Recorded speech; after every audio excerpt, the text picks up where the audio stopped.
I'm sure. I think I'm live. Am I live? Will I say that and repeat for the rest of my life? Probably. Am I live? Am I live? Am I live? Am I live? Am I live? Am I live? I don't see me live. Oh, yes, I believe so. I believe so. Loading video, live shit, blah blah blah. I believe that I am live indeed. Okay, so I was working on this thing just really quickly. Because Mr. Mike needed that.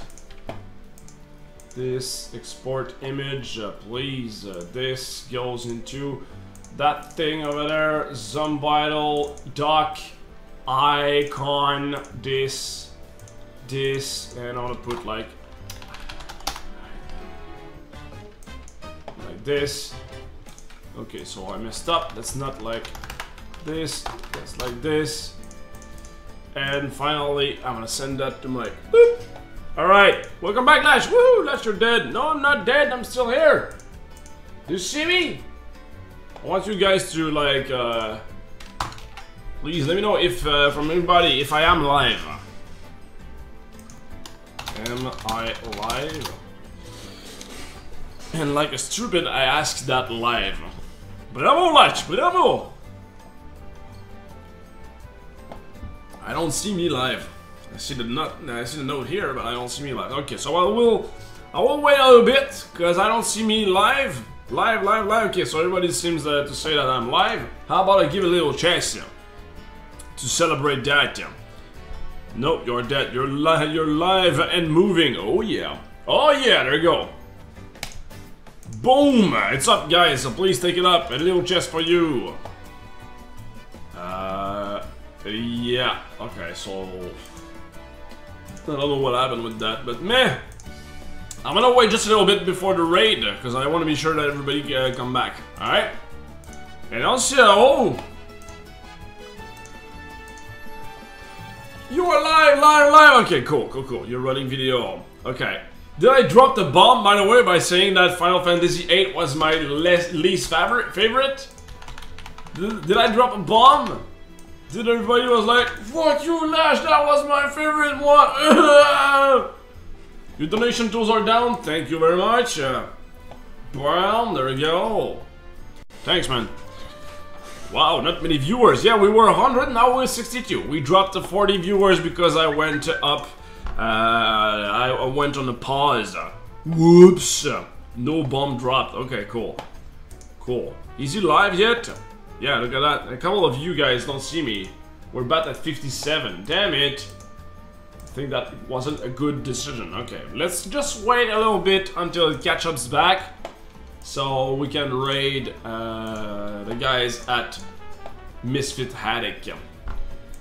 Let me see.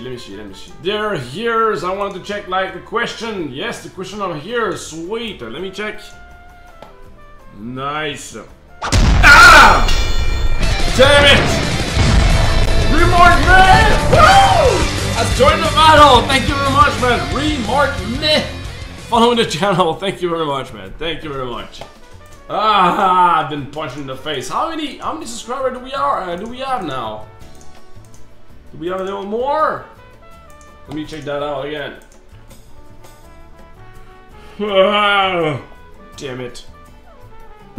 Final Fantasy 6 and 7 is the best. Sweet. 100 sub. Okay, we're still back at 100 sub. How about that? 90. Okay, 89 viewers. Okay, people are coming back. I count 89 viewers. That's pretty cool. We're gonna wait just a little bit more, and then we're gonna start the raid, guys. For those who don't know, guys, that's the last time to. That's the last chance to go ask a question for Misfit Haddock, the guys who made. A virus named Tom, and now they're working on Duskers. So we're gonna ask them some questions. How do they work? What's their game engine? What are their games? What is the story? What is their team? Etc, etc. But if you guys want to ask them some question, you can do it with this. For example, what is your top 3 favorite programming languages?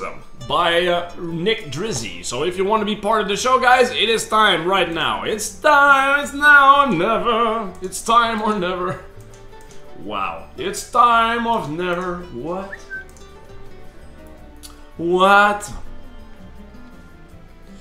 Final Fantasy VIII was pretty and had some cool tech, had a neat card game and new battle animation were sweet, but the game was way too slow paced, the characters were boring, yeah, and unlikable, and the world was mostly empty. I agree so much.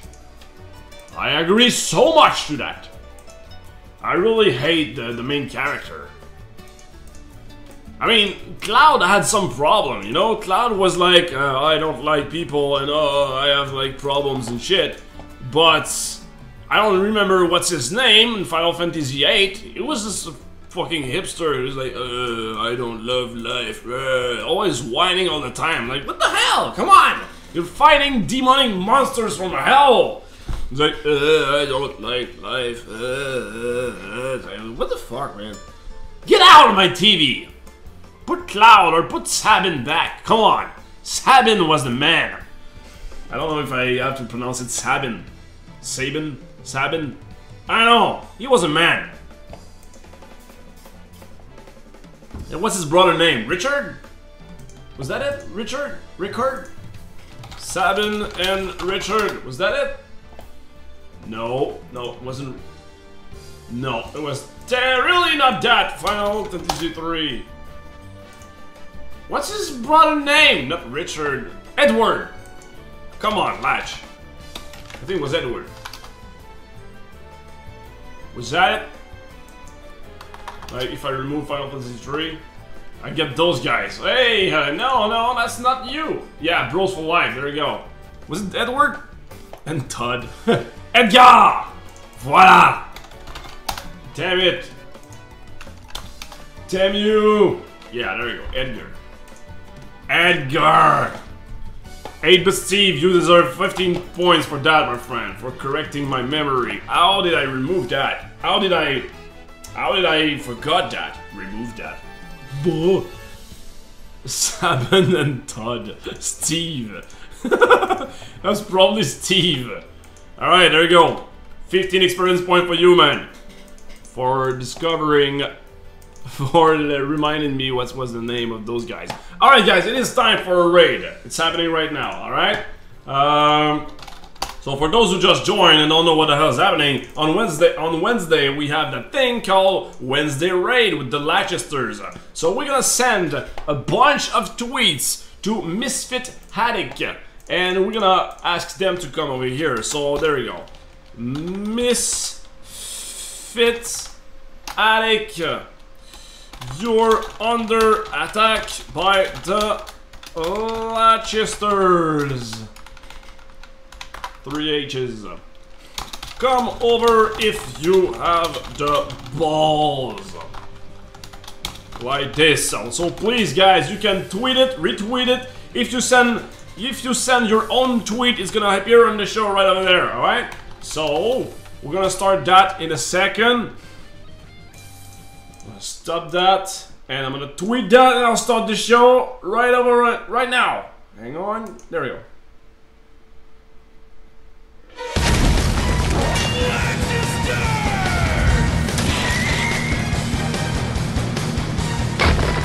Oh yeah, it's happening right now. The Lachesters versus Misfit Haddock. Come on, guys, please. Do your tweet, do your retweet and everything. There you go, Lash and friends, that was me though. What you tweet, Lash? That was me. Come on, guys, you can tweet and retweet and send tweets to Misfit Haddock. It's a raid, this is happening right now. There you go, Pixels on MC. Lash and friends again, Lash and me again. Come on, Pixels. What's wrong with my widget? Damn it. Come on, guys. You can tweet and retweet. Let's have it on board. What? Yeah, low selling, we all playcast, there we go. And we got the pad user with tweeting us as well. Nice, we got a bunch of people, look at that, I can see that butts. The Lachesters on the move, come join us. Handhammer, G Devexer, low selling. Oh yeah, it's happening, I love that. Are they here?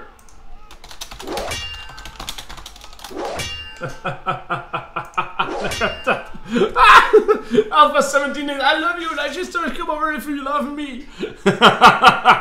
Sweet. Bring Martin Gors. Misfit Addict. Oh, Misfit Addict. Misfit Addict just saw it. I don't wonder if they have a name on the chat though. Do they? I don't know. They just replied right over there. Misfit Addict. They just retweeted. Are they here? Sure, yeah, boy, Macy. Yeah, I am my gaming. Kazak TSL.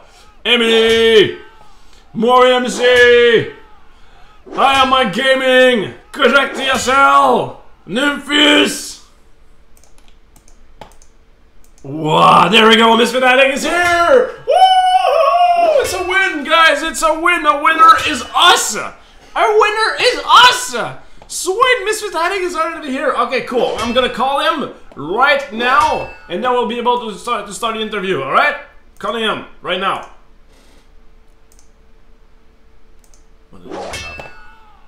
Calling him.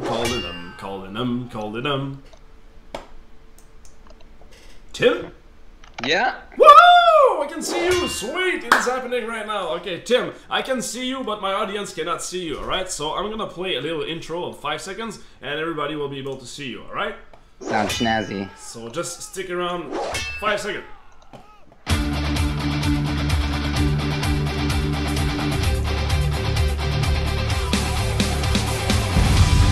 Awesome people I'd like to be! Oh yeah, there we go. Today we are interviewing Mr. Tim Keenan, the awesome people I'd like to be for today. So please, Tim, you are in the spotlight of the show. My audience is yours. Please present your game, present your team, tell your story, everything. This is a game dev show, so you are in the spotlight. All right. I love it. This is actually pretty cool. I've never been on a show where I've been rated before, so it's pretty bloody, right? That was it kind of is. Right? I'm like I think there's a thing, and then I'm like, yeah, there's a thing. All of a sudden my Twitter just blows up.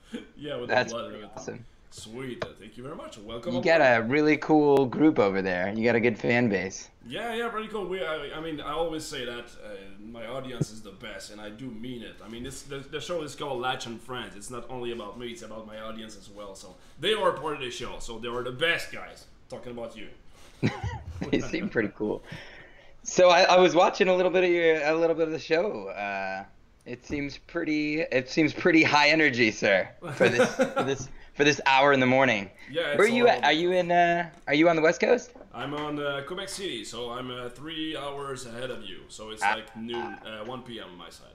All right. Originally, I'm from Boston, so. Oh, okay, cool. Back in the day, I was in your time zone. Okay. I kept heading west. There you go. So where are you located now?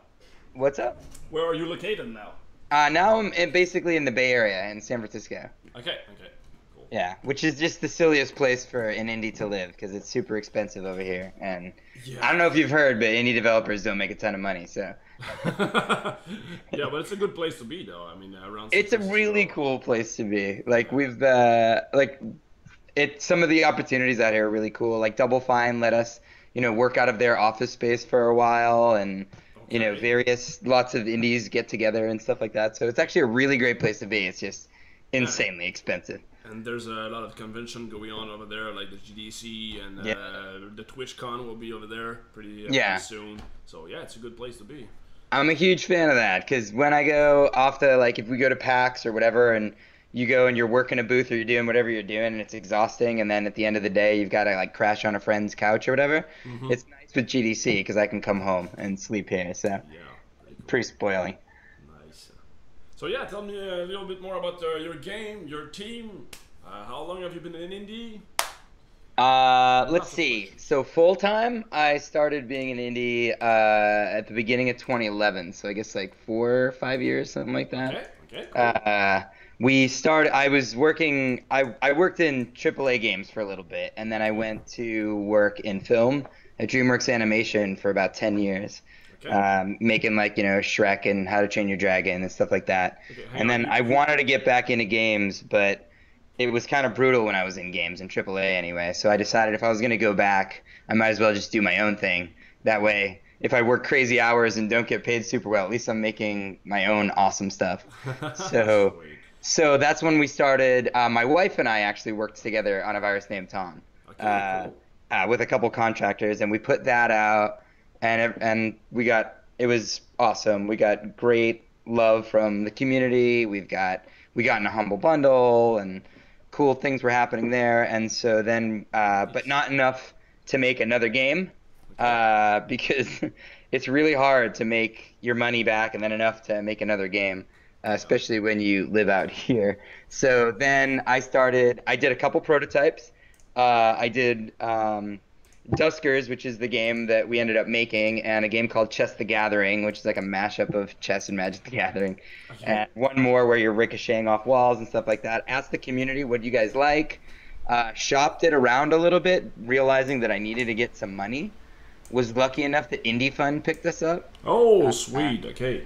Yeah, so kind of Indie Fund plus plus, because it was all the guys from Indie Fund, but then a bunch of other people like Cliff Harris and Tommy Reffinez uh, and sorts like that. And they all kind of pitched in to give us enough money to make the game. And so we've been working on that for last year. And so that's Nice. been amazing. It's been amazing to not eat through my savings when making a game. Nice. So indie fund is the thing that they give you like an amount of money, and then you have to pay them back like with 50% or something, and like until they double the amount they give you, and then the rest is yours, right? Is that it? Yeah, Yeah, basically. it's very yeah. good program actually. So they fronted me a bunch of money, and then when we start making money, they'll get paid back, and then they take an amount until they double their money, and then they're done. Yeah, So, yeah, and then there's no risk. You don't owe them anything. Like in the terrible fate that your game is making zero money, you don't owe them anything. So Yeah, that's a really good exactly. program for indies to start up actually. So I really Yeah. like that. It's great, and you get the kind of added benefit that when you're working with them, like I can email them because a lot of those guys have been through a lot of various scenarios, launching games and stuff like that. So it's also kind of like I can just ask them their advice on things, and they're generally people whose advice I'm taking because they've made some amazing games. Yeah, totally, totally. And do they offer some promotion as well, or basically? The promotion, it's not quite like if you sign with a publisher where they're going to of promote course. things. So that's one thing where you don't necessarily get this huge win. However, they do have a blog where they'll post on the blog and let Of people course. know that you're indie funded. And then just because they like the game and stuff like that, if they see something that they think is cool, like a video or whatever, then they might retweet it, or they might, talk about it a little bit. So Yeah, it it's gives not you like... Yeah, so it's just kind of one of those, there's a higher chance maybe because you already know that they like the game because they were willing Yeah. to give you money to make it. and you got contact with very cool people. So I mean, those guys now know you, which is really worthy, right? Yeah, it's pretty amazing when you stop and think about the fact that like, I don't know, like the guys that made World of Goo and Super Meat Boy, like, Yeah. gave me money to make my game. It's kind of surreal. Yeah, right. I always make the analogy when I talk to people that might not be in the gaming industry or whatever. I'm like, it's kind of like if you wanted to write a book and like J.K. Rowling and Stephen King were like, oh, hey, do you need money to make your book? And you're like, that's crazy. Yeah, right. First you feel amazing because like you're just like spending time with them, and now they want to give you money for that. Yeah. That's really like that would be super overwhelming, man. Yeah, it's Nice. pretty awesome. Sweet. Yeah. So you started the company with your wife. Okay, so 2011 was when the company was started, right? Technically, it was started in 2007, but I was Okay. still working at DreamWorks, and technically there was like sort of like a contract I had signed with them where they Yeah. kind of held rights to whatever. So it was all kind of like working nights and weekends and stuff like that. And then yeah, in 2011 is when I quit, which is Okay. ironic because I always told my wife like as soon as I was at DreamWorks Animation where we made all these cool animated movies, and I'm like, as soon as I leave this place, that's when we're gonna have a kid. And right when I left, like my comfy paycheck and my health insurance and all that stuff, we had a baby. Oh yeah. Oh man. So Congrats. it was awesome, and she's awesome, and she's 4 now. But so my wife was still working a full-time job. She was pregnant with our child, and I was making her do the art for my game. So I was like, 2011, I was husband of the year. I think that was my shining moment where I just completely overburdened my wife. Whoa. Man, It was that's crazy. When I think back on it, I'm like, how did we even do that? I specifically remember asking her for like an art asset that I needed for the game or for like a promotional material, maybe the Steam site or something like that, and Yeah. her like handing me my daughter. And then when she was done, I handed her my daughter back so then I could like put it in the game or whatever. It was like it was yeah. It's amazing though to share your passion with your wife. I mean, you both work on the Yeah. same thing. That's really amazing. It has like its ups and downs. Yeah, yeah, Because it's kind of scary when you're like dealing with your wife and you're like asking for things and you're arguing over art direction. But it's also incredibly awesome yeah. because she's an incredibly talented artist and graphic designer. So for me to actually, because you know, she goes off and does her work and I go off and do mine and we talk about it, but you don't see it. And then when you're working together, you're like, oh my God, like you're amazing at what you do. And that was really cool to work on that together. So. Overall, like there were some bumps especially at the beginning, but then once we kind of hit our pace, it was pretty awesome. Nice, nice. Yeah, it So was like a whole aspect that I hadn't really kind of seen of her, and that was really cool. you rediscover your wife. Nice. Yeah, I by actually had a baby exploiting as it. well when I founded Berserk Studio. Like 7 years ago, I had a baby, and then I said, okay, fuck it, I'm gonna quit my job and just like start to my indie life, like start my own company and everything. So I kind of Right. have the same story with you. Right. So we're crazy, is yeah, what we're you're crazy. saying. Yeah. All right. All right. I'm glad I'm not the only one. Now I can like I now I feel can you. go back to my wife and be like, hey, see, there are other people that have done that. And now I have 3 kids, so Totally. Oh, wow. yeah, Wow. yeah, 7, 4, That's and 2. intense. Yeah, So it's I remember I was watching Indie Game the movie, yeah, and when I was watching it, I was like in a theater, and the first thing I was thinking is like, I should be making my game right now, like instead of watching this wow, movie. But I remember watching them like kind of, you know, go through the crunch, and I'm sitting there this jaded, like, you know, I'm getting up at like 2 and 4 and 6 with this screaming infant, you know, and I'm making a game. So I'm like, oh, that's nothing. Like you guys don't even know. And then I remember seeing like some of the scenes that, like where so much of the game was their self-image was tied up in the game and that kind of depression that hits you, right? And at that time, I was sort of getting toward launch myself, but because I had this little girl that was like, you know, I think at the time, you know, she was like 1 or something like that. Because at the end of my day, after I had like worked so hard on this game, like all I had to do was make a fart noise, and like she just lit up like a Christmas tree. It was really grounding because I was like, if this game doesn't sell and nobody cares about this game, like she doesn't give a crap. yeah, Like yeah. it doesn't matter at all to her. Like if I roll down the window in the car, she thinks it's amazing. So it's like I'm set. Like I'm awesome in my daughter's mind. So it was actually it helped Totally. me not get too tied up in that. I mean, I still after launch, there's still like this kind of vacuum that takes hold of you because you've been working on something for so long and so hard, Yeah. and so that still hits you. But I think a little bit less because you have this other aspect of something that's really, really important. Yeah, yeah.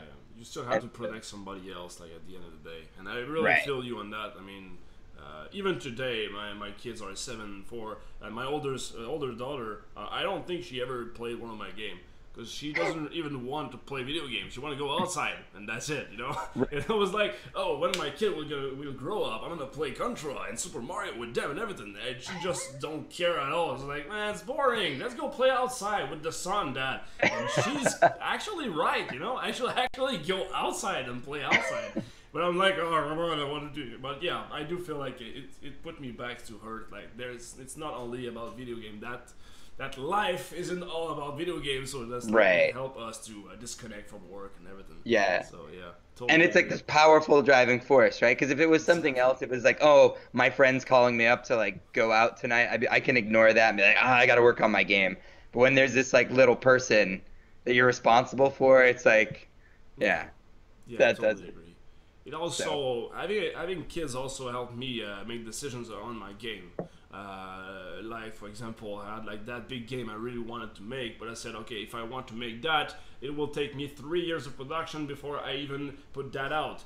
Do I have 3 years of money inside my pocket? No, and I have a little kid to feed, you know. So okay, Right. I'm like, okay, no, I'm not gonna do that. I'm gonna do something shorter, but still going to go closer to my big goal, you know. So I'm gonna release something like in 2 months and get some funds to pay like a part of that big game, you know. So it actually helped me out to stay in the track of an indie game life, you know. Yeah. So you hear that? You hear that? All you indie game developers, have kids. It's the best idea. Yeah, exactly. There you go. That's somebody already said that in the chat. Actually, you want to be indie? Have kids. There you go.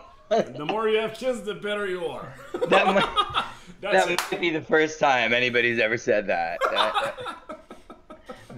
We've broken the internet. Yeah, totally. Okay, so let's go back to your team, to your game actually. So you are actually working on Duskers nowadays, right? For a year. Yeah, for a year. Actually, starting with the prototype and stuff like that. Yeah, it's probably going to be coming up on a year and a half, or maybe 2. Okay. It all blurs together. Make more kids. Yes. I'd be clear after that. Yeah. So that it's a really fun game because, or for me, because I've never made a procedurally generated game. Okay. And so the fact that I can keep playing it and it's new to me, I never really thought about that when I was making games, because you don't think about how the development process will go necessarily when you start a game. And so Duskers is fun because it's procedurally generated. I can keep playing it, and I actually have a problem with that sometimes, where like I'll be playing the game too much, and I'll be like, all right, we need to get back to making the game. But it's also really fun because it's one of the few games I didn't pull any punches on it, so like there's like 2 halves of my brain. There's like a director half and a producer half. Mm-hmm. And the director's like, oh, we're just going to go make this crazy stuff. And then the producer's like, whoa. Like, budget, time, like, is anybody going to play this? Blah, blah, blah. Yeah. And so I feel like with this game, I was to a degree able to, like, lock my producer in, like, a closet and, like, just my director run crazy.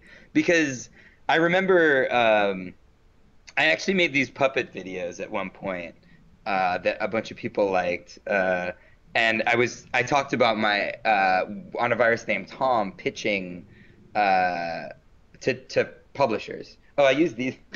I took an old gumball from what is this, Gremlins? Yeah. I'm like a G.I. Joe guy, and I was just like, rah, rah, rah, and I was just complaining about pitching to publishers. Okay.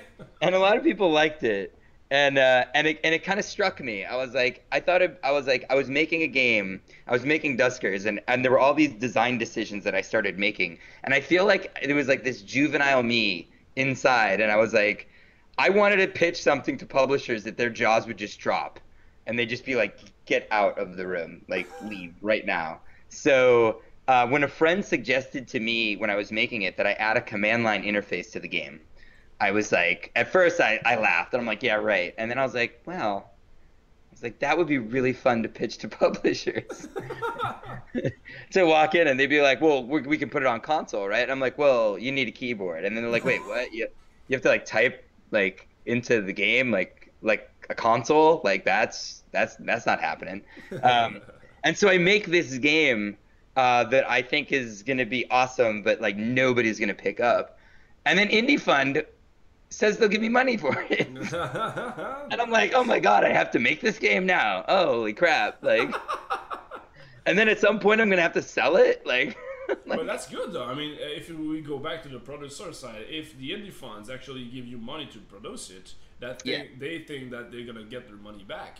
So like, even on the business side, I think you got something solid, my friend. Yeah, I mean, it gave me a lot of confidence because I was like, this game is like crazy, like, you know, like it's very weird and off the wall, and them vetting it like that gave me a lot of confidence. And actually recently, up until recently, like I kind of feel like Duskers has been under like a rock because I've just been developing it. I haven't been doing as much marketing for it. Mm-hmm. And we're gonna go out on Steam Early Access like next week, next Thursday. Okay.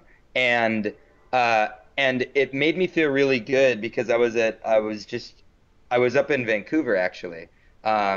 And I ran into the Gas Lamp Game guys. I ran into Dan, they did Dungeons of Dreadmore, and their Clockwork Empires, I think, is what they're on right now. And he was like, send over a couple keys, and so I sent them a couple keys, and then they just started tweeting to me that like they had played it all weekend, and they showed me like a whiteboard where they were diagramming scenarios out and stuff like that. And it wasn't the first time because there are people who have bought the game that are in love with it, but it was kind of like this feeling that like, okay, because I know there are going to be a bunch of people that it's not their game, but like there are like people were getting it, and people were like falling in love with it, and that's an awesome feeling. That's you just already have like a community. You see that the community can grow from that.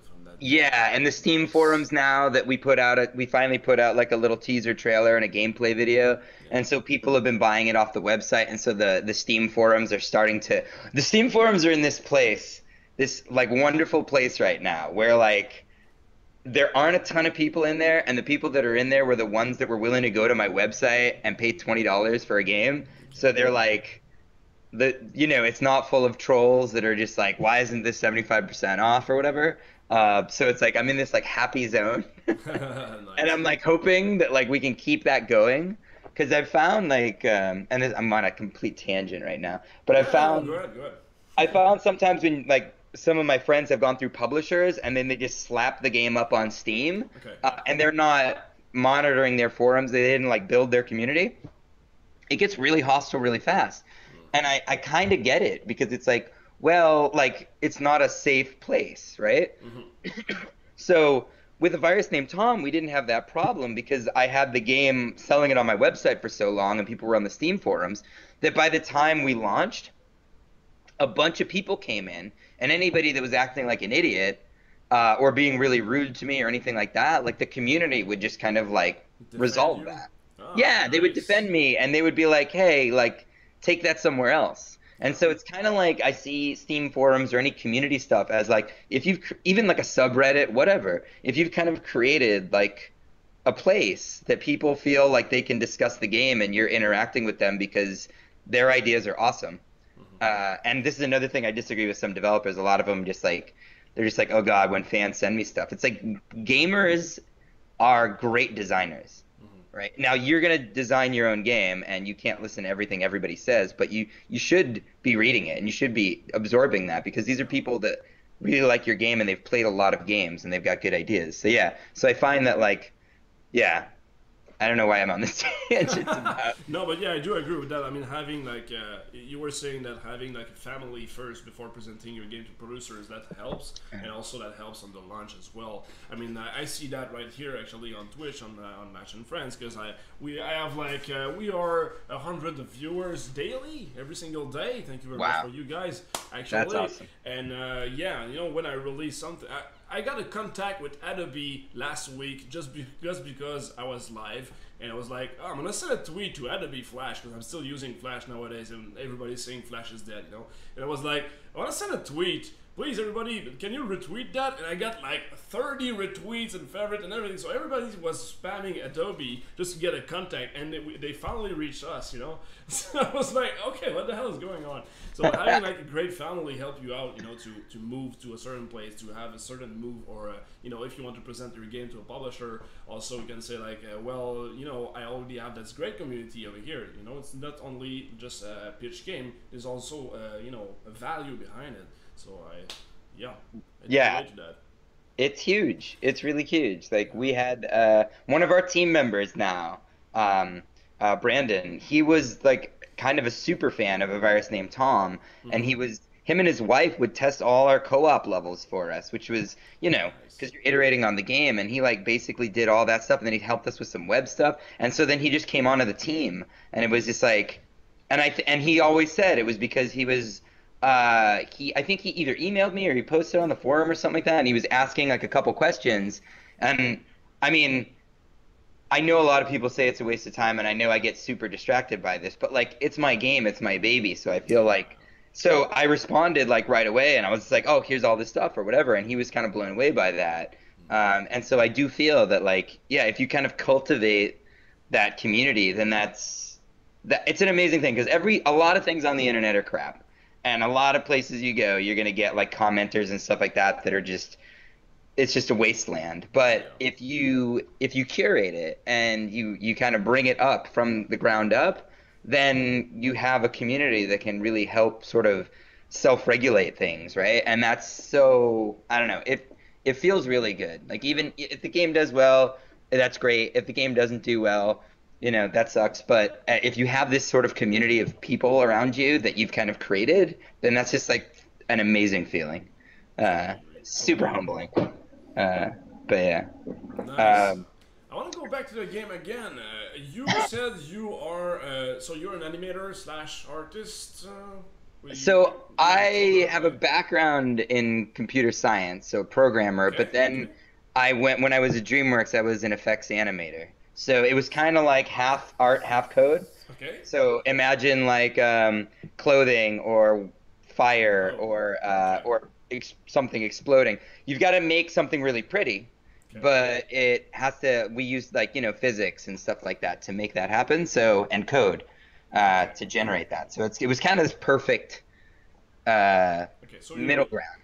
so you're a coder that makes pretty things on the screen then. Yeah. Like the air movement and stuff like that on Right. Yeah. So that was kind of the things that we would do, and it was fun because you got to like blow up trebuchets and make make like light things on fire and stuff like that, and which was that really must fun. be super different than game development though. I mean, Yeah. do you have some skill set that you can still bring from that 10 years of dream work to game development? I mean, Yeah, I think the best thing that I took from DreamWorks, honestly, was art direction. okay. So like I was constantly art directed when I was at DreamWorks, and by very talented people. So when I started my game, I knew that I couldn't do everything and that I would need help. So I got my I got my wife to do the art for a virus named Tom, and I've got Brendan Morrow right now who did Cogs and Extrasolar to help me out with Duskers, Okay. making cool sci-fi art. But what was really important for me was because I was art directed, and that happened to me with some very talented people. It made it so that I could art direct. I wasn't super great at it at first, but I learned how to do that. I think realizing, like having an eye for things and realizing how things are going to go together and how it's going to create this atmosphere and this entire feeling was a really cool thing. So I think that that's probably the thing I learned the most being at DreamWorks Animation. Nice. In addition, I don't know, I feel like sometimes being in a professional environment, you just pick up a lot of good habits, about email, about direction, about not sitting in a meeting for an hour and not accomplishing anything, Like there's a lot. I sometimes work with like, we'll bring on someone to do a quick task or to help us out, and they'll be fresh out of college and they'll be awesome. But there's a lot of I do think that there are a lot of those skills that like you just kind of take for granted, like just the ability to send concise emails and give quick feedback, and then not get upset when somebody is giving feedback on your work and stuff like that. So it's definitely useful. Nice. So then you're the coder and your wife does the art, or you do both things as well? So usually at the beginning, at the beginning stage, in the prototype stage, I kind of do most things, just so that I can quickly iterate. And then very quickly, I start to do less and less. Okay. So like I have Jeremy Phillips is a full-time developer that's worked on me with the virus named Tom and worked on me with Duskers. And as the project goes on, the amount of code that I write goes down and down and down. Okay. Because I find being on an indie dev team, what I try to do is whatever my team can't do. So like Brendan Morrow can make really pretty art and can do UI design and stuff like that. So over time, I've just stopped doing that, and you just crank that out. And Jeremy is a very good coder, so I've stopped coding. Yeah. So then all of a sudden, I started taking on things like, biz dev and marketing, or always design and QA, you know, like running through the game and testing it. And then, So you fill the gaps then. Yeah, and then I can do a lot of different things. So, for example, like if Brendan, I only have him for like 2 days a week. So we're gonna post things up on the Humble store, and I just needed to take some box art and edit it around a little bit in Photoshop. So I needed to do that. And then Jeremy was off for the weekend, and I needed to, add in a little bit here. So I quickly coded something. So yeah, so I'm kind of a generalist at this point. You make that okay, yeah, nice. What engine do you use then? I mean, how do you work all together? I'm assuming you work from home from your background.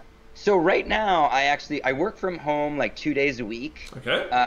And then I go into San Francisco, and actually Double Fine lets me work in their office. Okay, which nice. is crazy because they're incredible.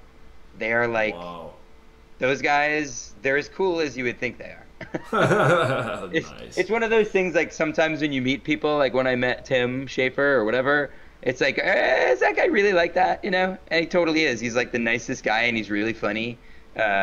And Greg Rice over there is awesome. And so they do a lot to sort of help out the indie community. They run this Day of the Devs thing here in San Francisco, and they just try to help us out in any way they can. So that gives me, I love that, because Brendan, my artist, is also here, but he's not exactly where I am, and so we can meet there and crank on things. And then in addition to that, I always joke around that, like, being an indie dev, I've gone through times where I've worked, at home, like, every day of the week, and after a little while it's pretty isolating, and it can get, I don't know, I kind of get stir crazy, and I also, like, I just need to know that someone else is crazy like me. That, like, it's like I'm in this rickety boat, and it's like, oh, you're here too, like, this is fine, right? So it's like, people like David Rosen and Alex Austin and all these guys that are here, it's nice to, like, just go and work in a space where they're at, and then I can steal awesome ideas from them. So, like, I just had an argument with Ian Stalker, who made Scapegoat and Soulcaster, and I told him I'm pretty sure he was the one who suggested I put a command line interface in Duskers, and he claims that he wasn't, but I think he was. And then Alex Austin, who made Gish, and he's making Sub Rosa right now, I was struggling in Duskers. So in Duskers, you pilot these drones into derelict spaceships because, like, everything's dead, right? And it's a real kind of tactical game. It's sort of like a real-time tactical squad-based game, but, like, with an Alien vibe. So it's really slow and methodical. Okay. And it has that sort of survival horror feel. And I was, at first, the way I designed the game, it was those things, but there was a tower defense element where you would put your drones at pinch points so that anything you found in the ship couldn't get back into your ship where you were controlling the drones. And it wasn't working. Because there were these optimal strategies that you could just implore, like, basically place my drone at, like, key pinch points. Like, why would I ever move it, right? Yeah. And also, like, it wasn't fun to just open up a door and, arm my machine gun and blast away things. And Alex was like, and so it was so classic, because I was like, I'm really struggling with, like, the combat in the game. And he was like, well, what if you didn't focus on combat? And it was one of those, like, you jackass, like, statements where you just, like, take what I said, like, I'm having a problem, like, my shoe hurts or something, well, why don't you buy new shoes, right?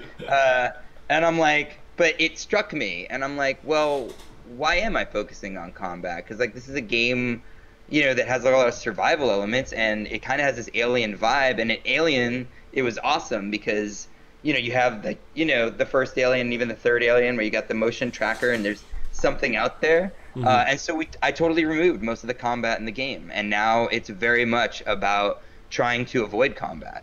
And so, like, if I wasn't in a space with those guys and eat lunch and then just suck great ideas out of their brains, Duskers wouldn't be as cool.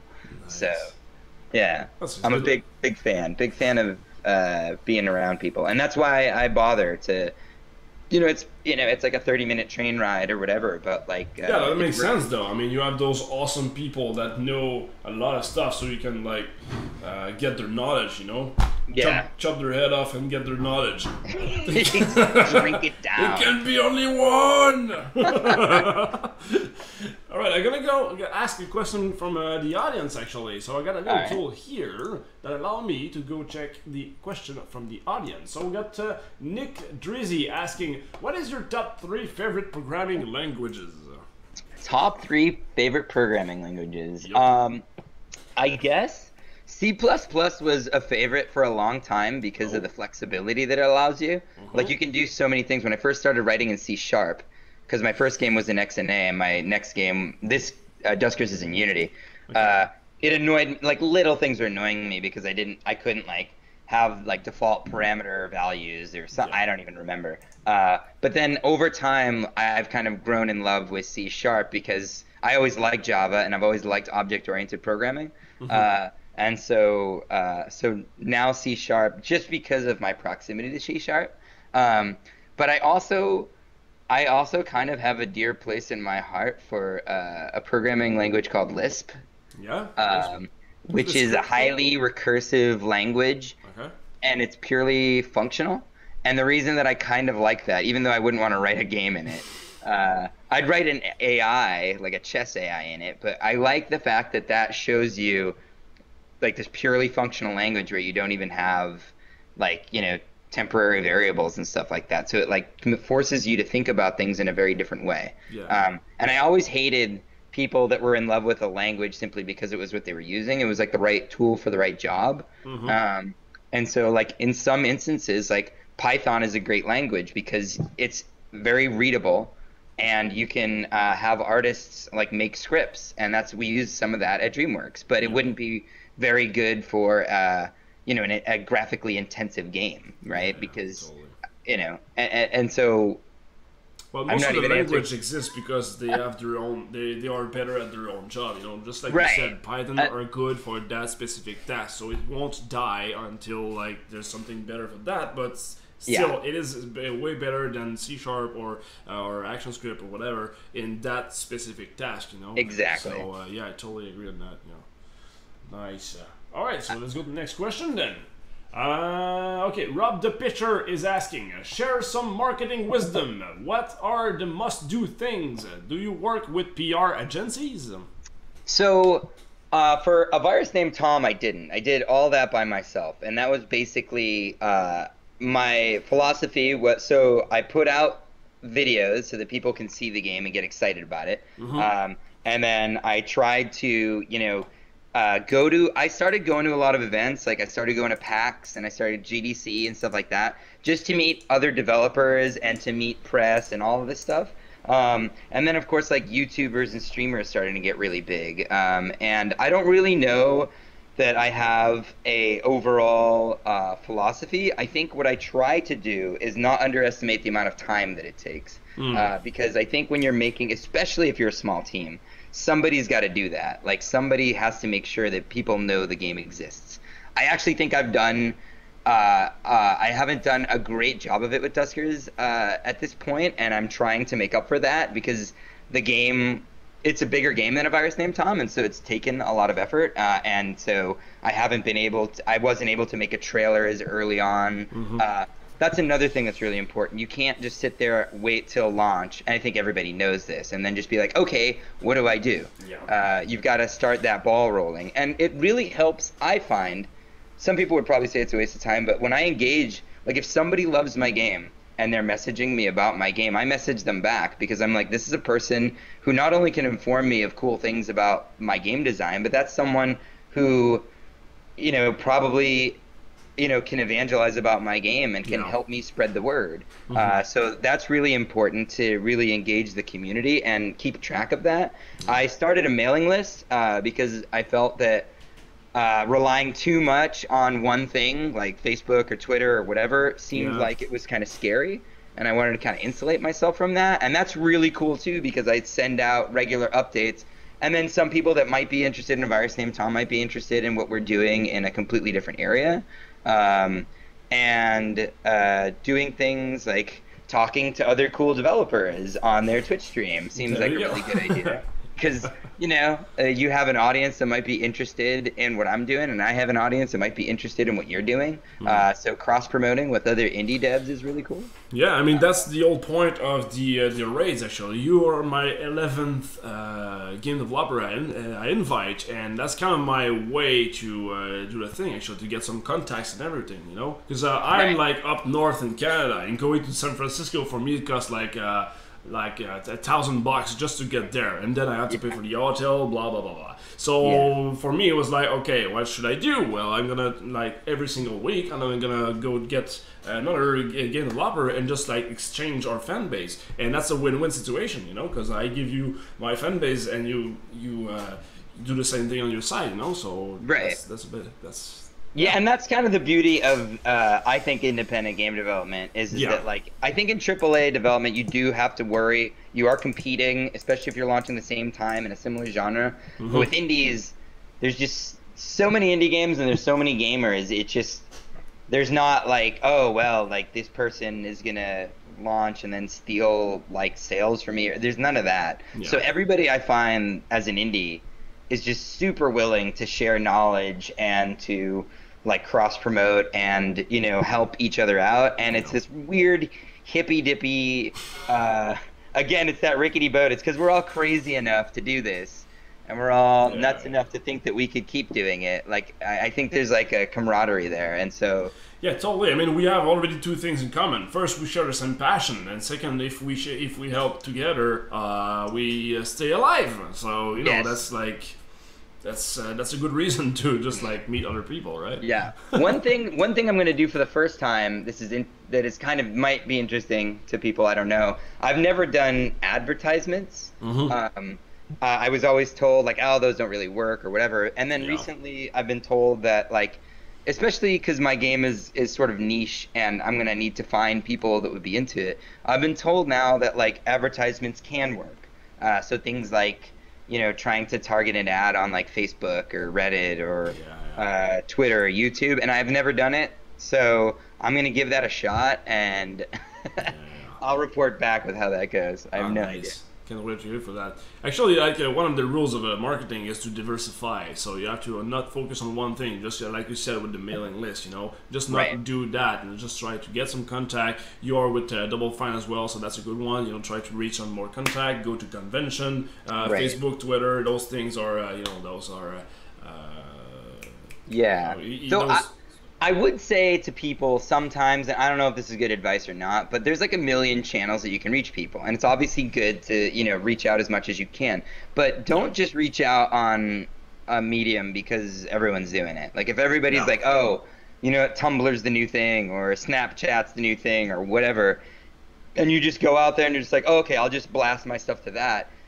It's kind of not your shtick, right? Like, I mean, like me, I enjoy making videos, so I make a bunch of YouTube videos, and I was streaming for a while because I enjoy that too. But, like, you know, the Tumblr thing, like, I don't blog post as much, and so, like, I started an account and then I wasn't really using it. So it's like, recognize that there are certain things that you're either good at or that you enjoy, and do those ones, because the more you enjoy it, the more likely you are to do it and do a good job of doing it. So if you really love being on Twitter, then find your audience on Twitter, I guess. Like, marketing is the biggest, like, nebulous gray area in the world. Like, I swear to God, if you get together with a bunch of indie devs, like, 9 times out of 10, the conversation is going to devolve into, like, how do I market my game? Because nobody really knows how to do it. Everybody's got a different example of something that worked, and then a complete different example of how it totally didn't work. And it's so nebulous and it's so hard to tell if things work or not that, like, everybody's just, like, grasping at straws. And even the advice are pretty nebulous. I mean, it's like, don't talk about your game at the release, and also do a lot of talk to a lot of stuff. I mean, it's just like, okay, can you be, like, more vague than that, please? I mean, so, but it's that for real, you know? I mean, I had a discussion with Mark at one point. We wanted to make a game, our first console game and first Steam game.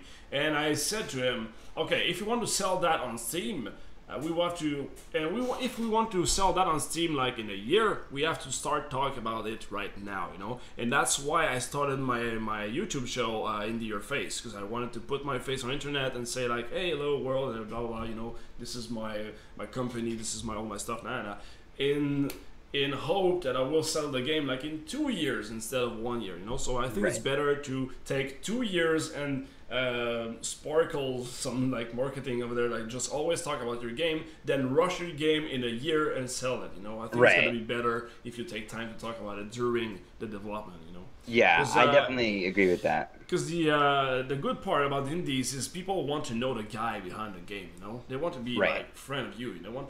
They feel like they know you afterwards, you know. So that's the thing that's our not weakness, but the antonym of weakness. I have a brain fart right now.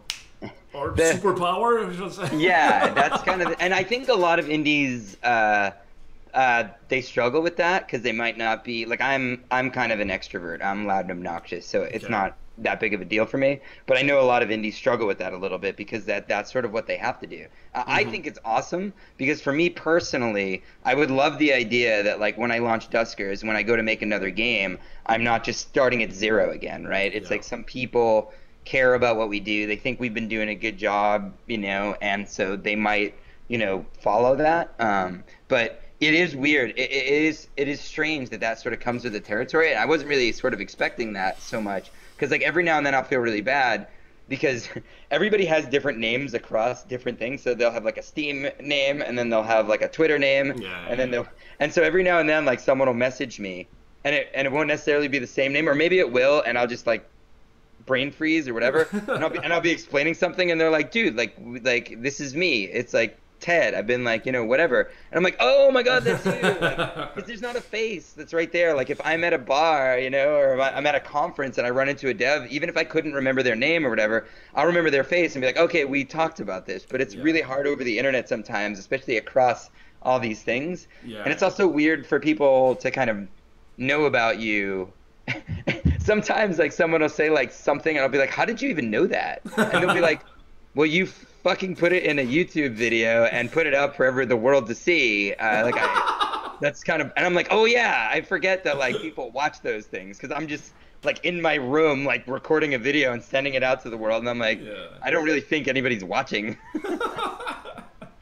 So it's kind of weird. It's totally interesting, but it's pretty awesome. But yeah, to get back on what you said, like it is important to put your face out there, and you know, you said you were an extrovert, but I'm actually a super timid and shy guy in real life. You know, I don't know how like in 2 years I started to put my face on camera like 2 years ago, and it was super scary at the first time. You know, I remember talking to myself in my car while I was driving in English to be sure to be used to the language, you know, because I speak French.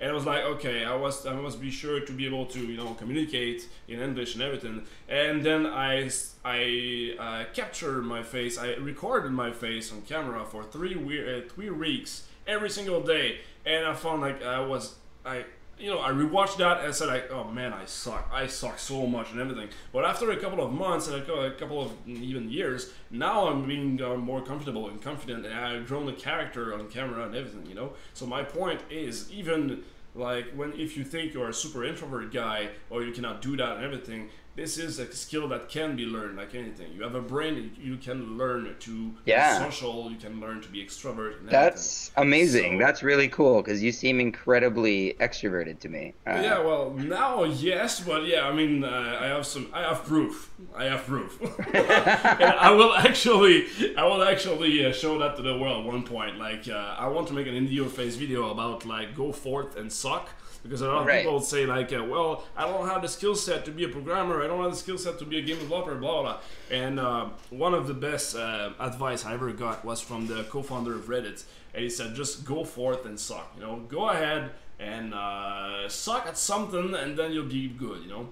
So I wanted to make a video on that and show all the places where I suck at life and pick like a big compilation of Lash sucks. There you go. You can laugh at me and, you know, just to show people you have to go through that process, you know. I think that's not only valuable for people to understand that, but then also like all the time as indies, I think we're always reading things like, you know, the successes. We're reading Yeah. about this was an incredible game, an incredible success, and we start to get really self-conscious, and we start to Yeah. have a skewed perspective of indie developers, like, oh, that's what is the norm, right? And people don't like to talk about their failures, and people don't like to talk about how they screwed up, because there's this perception, right? You're like, oh, like if I'm successful, then everyone's gonna think I'm Well, cool. nobody wants to be rejected, so. Yeah. Right. And I would totally agree with that, because I did like a lot of like sort of like improv comedy stuff, which I love. It's got so many good lessons. There's a lot of like, you always have to say yes, you always have to agree, and you always have to do things that you don't feel necessarily comfortable with, like getting up in front of people with no plan and just spouting off whatever comes in your mind. Yeah. And that was another key that I would probably give advice if people are trying to do that. Like they're trying to do like, I don't know, let's say like they're trying to do videos or stream or whatever, is not only to just do it, but to reduce down their expectations low enough that they will do it. Like, so for me, when I started doing weekly videos, it was impossible because I wanted to make this perfect video. And so I would like edit it together, and I would spend like hours editing it and try to make it like super clever. And I could put out like one of those a month at most, right? And then my wife bought me a hand cam where I could just basically and I made a rule to myself. I was gonna hold the camera, like point it at myself, hit the button, and I could maybe stop it or pause it or whatever, but I was generally gonna do it in one shot. And it was gonna be 5 minutes, and I was just gonna talk about game design with her or whatever. No and edit. I started doing that, and then I could just upload it. No editing, nothing. Yeah. Right? And because it was that simple, I was able to start doing weekly videos, and it would only take like an hour of my time. Yeah. And at that point, it was like they weren't, you know, the most brilliant things in the world. But then what came from that was that I started getting more comfortable, like you were saying, and then more creative. Because when you're doing something every week, you're like, you get kind of bored, and then all of a sudden you do something weird, right? Like I that's when I like played with those little puppets, and then all of a sudden, like everybody loved that, and it was because it was something. I think it was because it was something genuine, where I was just like, you know what? It's kind of like Duskers. It's kind of like you sit there and you're just like, you're thinking of a bunch of things, and then you have this weird idea, and you just do it, and then all of a sudden that's what everybody loves. Yeah. Because that was like nascent to your brain. That was like you coming through, you know, when all the shields were up, and everything that you do at first, all the shields are up, and it's all vanilla and boring because you're trying to sort of be someone else, right? Yeah, totally agree. There's probably a lesson in there somewhere. We're gonna rewatch that like, over and over again. And, Yeah. I'll do an edit of that. It's like No, but I totally agree. psychoanalysis. No, I mean, lower your expectation. That's a good one. That's a good one. You know, just to don't try to be perfect at first. Just try, just fucking do it. Yeah, Just like Shia LaBeouf said, do it. Yeah. I stole that actually because a friend of mine was doing he was getting into photography, and he joined this little group, and they were doing like a self-portrait like a day or something crazy like that. Okay. And self-portraits are kind of trickier. And so he like at first was taking these self-portraits and like trying to be all clever about it, and then all of a sudden like he was just like, I have to do this every day. And so some days he'd be tired, or some days he just wouldn't have an idea, and he'd just do something off the wall. But like if he did that 7 times, 2 or 3 of those would be really cool. It was like he'd come up with something crazy, and I'd be like, that is amazing, right? Yeah. Like way better than the stuff he was doing at first, because he was just forced to do it. Stop thinking, just do, right? Yeah. And I think that's when really rad shit comes. Yeah, totally agree. We're gonna go back to the audience question, my friend, and then it's already been an hour with babbling together, man. I really enjoyed that interview, man. Usually we go like 20 or 30 minutes, but yeah, I really enjoy your company. Thank you. We've still got people here. That's kind of crazy. Yeah, we're over 150 viewers here. Hello. Oh, wow. Also, speaking of which, let's give them the mic. We got Xenart. Okay, you already answered that, but I'm gonna ask him anyway. What language or game engine do you use, and why not Unity? That's an inside joke. You do actually work with Unity. I do. We There jumped you on go. the Unity bandwagon at the you go. beginning of this project. So we were using, for a virus named Tom, we used XNA. So that was still C#. Okay, yeah. And then XNA sort of lost support. Yeah. Sad times. And so then yeah, everyone was doing it. So we were like, I was like, all right, we're gonna do a bunch of prototypes, and it seems like it's a really good thing to prototype anyway. So let's just start with Unity. And so once we started rolling with it, I was like, this is actually really, really useful. Yeah. This is actually a really good engine, and it's useful to work with. Though it's really funny because Lexi Dostal, who's at Hitbox, they did Dust Force, and now they're working on Spire. Okay. He and I joke around a little bit that like our previous games would have been perfect for Unity because it was like they had levels, and you have the editor there, and you can arrange everything the way that you want it, right? And now we're both making like procedurally generated games. We're like having this great editor and stuff like that. Like we're doing it in code, you know? So it's kind of ironic that we're like, now that we're using this thing with this great editor, we're doing these procedurally generated games. But it's still useful because you can still kind of like pause it, you know, if some weird is happening, and then go in and inspect it and see what's going on. It is a great engine. I mean, I think the inside joke thing is that I work with Flash, and then I convert everything to Unity, you know? Because I've been doing that for the past 8 years, and there's a list of reasons why You're hooked on the action script. I'm hooked on the action script, there you go. And I just laugh every time that somebody says, Flash is dead and everything, and I'm still working on Flash and everything. So, you know, and I stream every single day. I stream every day about my game development and everything. And, you know... there's always some guy saying like, why don't you use Unity, you fucking noob? I'm like, well, no, I use the action script for this reason. And like, he leaves saying like, well, you're still a fucking noob, you know, because I don't use Unity. I'm like, all right, well, that's your problem, my friends. Yeah. Dude, Michael Molinari uses action script, and he uses Flash, Bean. With Basketball and Choice Chamber and all those awesome games. Yeah, it was here last week, actually, Bean. Bean was on an interview last week. And yeah, there's a bunch of people still using Flash and everything. But, you know, the point was just like, I just love it when somebody just chose a camp. And if you're not in that camp, there's like, you're a fucktard. Yeah. Like, well, like I'm a Pepsi person. Reasons. I can't believe you drink Coke. Yeah, exactly. I'm brand loyal. Brand loyal. Exactly. And then that goes back to just the whole thing we were talking about before, where like you got to be able to adapt and use what you got to use for the reason that it works for that, right? I also really get pissed off when people like insult, like they use Flash game as an insult, and I'm like there are amazing Flash games, and like like with a virus named Tom. I remember like some of this on at some point on the Steam forum, someone would be like, "Oh, this is a Flash game." I'm like, that's an insult. Like it was an insult. I love Flash games. Like that's kind of like saying to me, that's like being like, "Oh, this game works on this monitor." Yeah. It's like what? like what? I'm like, I don't understand what you're saying right now. Like. You can't play it on your iPhone or something? Yeah, I mean, it's just a tool to construct something, you know? It's like, it's just like if you see an amazing house with the 3-story talls and everything, like, wow, that's amazing. Oh, yeah, but the guy just used that hammer. Boring. It's like, what the fuck, you know? I mean, look at the result, not the tools, you know? That's... I don't know. I don't get it. That's exactly what it is. That's exactly what it is. So yeah, I totally can't believe the Binding of Isaac was a Flash game at first, you know. So you got like was Super Meat Boy, Super Meat Boy as well, you know. So yeah, I don't know. That's the inside joke thing I wanted to tell you. Right. All right, let's go back at the audience because we've been battling for like an hour and I asked only 4 questions of the audience, so the audience will be like, okay, I'm gonna go away then. Okay, MooHQ, what game would you suggest to everyone? Hang on. What game would you suggest everyone to try at least once? At least once. A game to try at least once?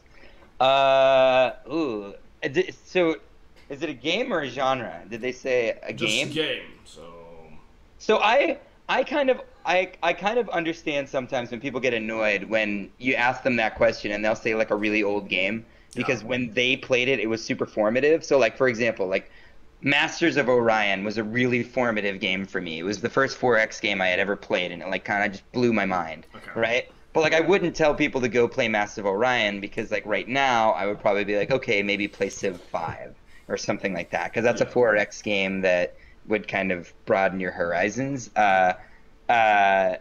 It's pretty hard to answer that question, you know, because you can you can suggest one just for the fun, you can suggest one for the level design aspect, you can suggest one for the feeling. So there's like just broad. So another one that I would have said would have been the Legend, like any of the Legend of Zeldas. But now I feel like Bethesda is doing such a good job with like the Elder Scrolls series. It's like it's almost like I'm moving my recommendation from like, oh, go try a Legend of Zelda game to, which is so dear to my heart because I grew up with that, to, you know, try Oblivion or Skyrim. Because that's sort of like a modern interpretation where the world is so open and stuff like that. So I think that those types of, I think it's almost like genres. It's almost like I would recommend genres and games within genres just so that people could experience them. Because like, it drives me crazy when somebody's like, oh, I wouldn't like that kind of game. And you're like, well, if you haven't even tried something in that genre, right? Like, you should really give that a chance. But yeah. All right, cool. Let's go to another question then. Hang on. Okay, there we go. By SilverX, what sort of puzzle games were your inspiration for A Virus Named Tom? Oh man, there are a lot of them. I love puzzle games.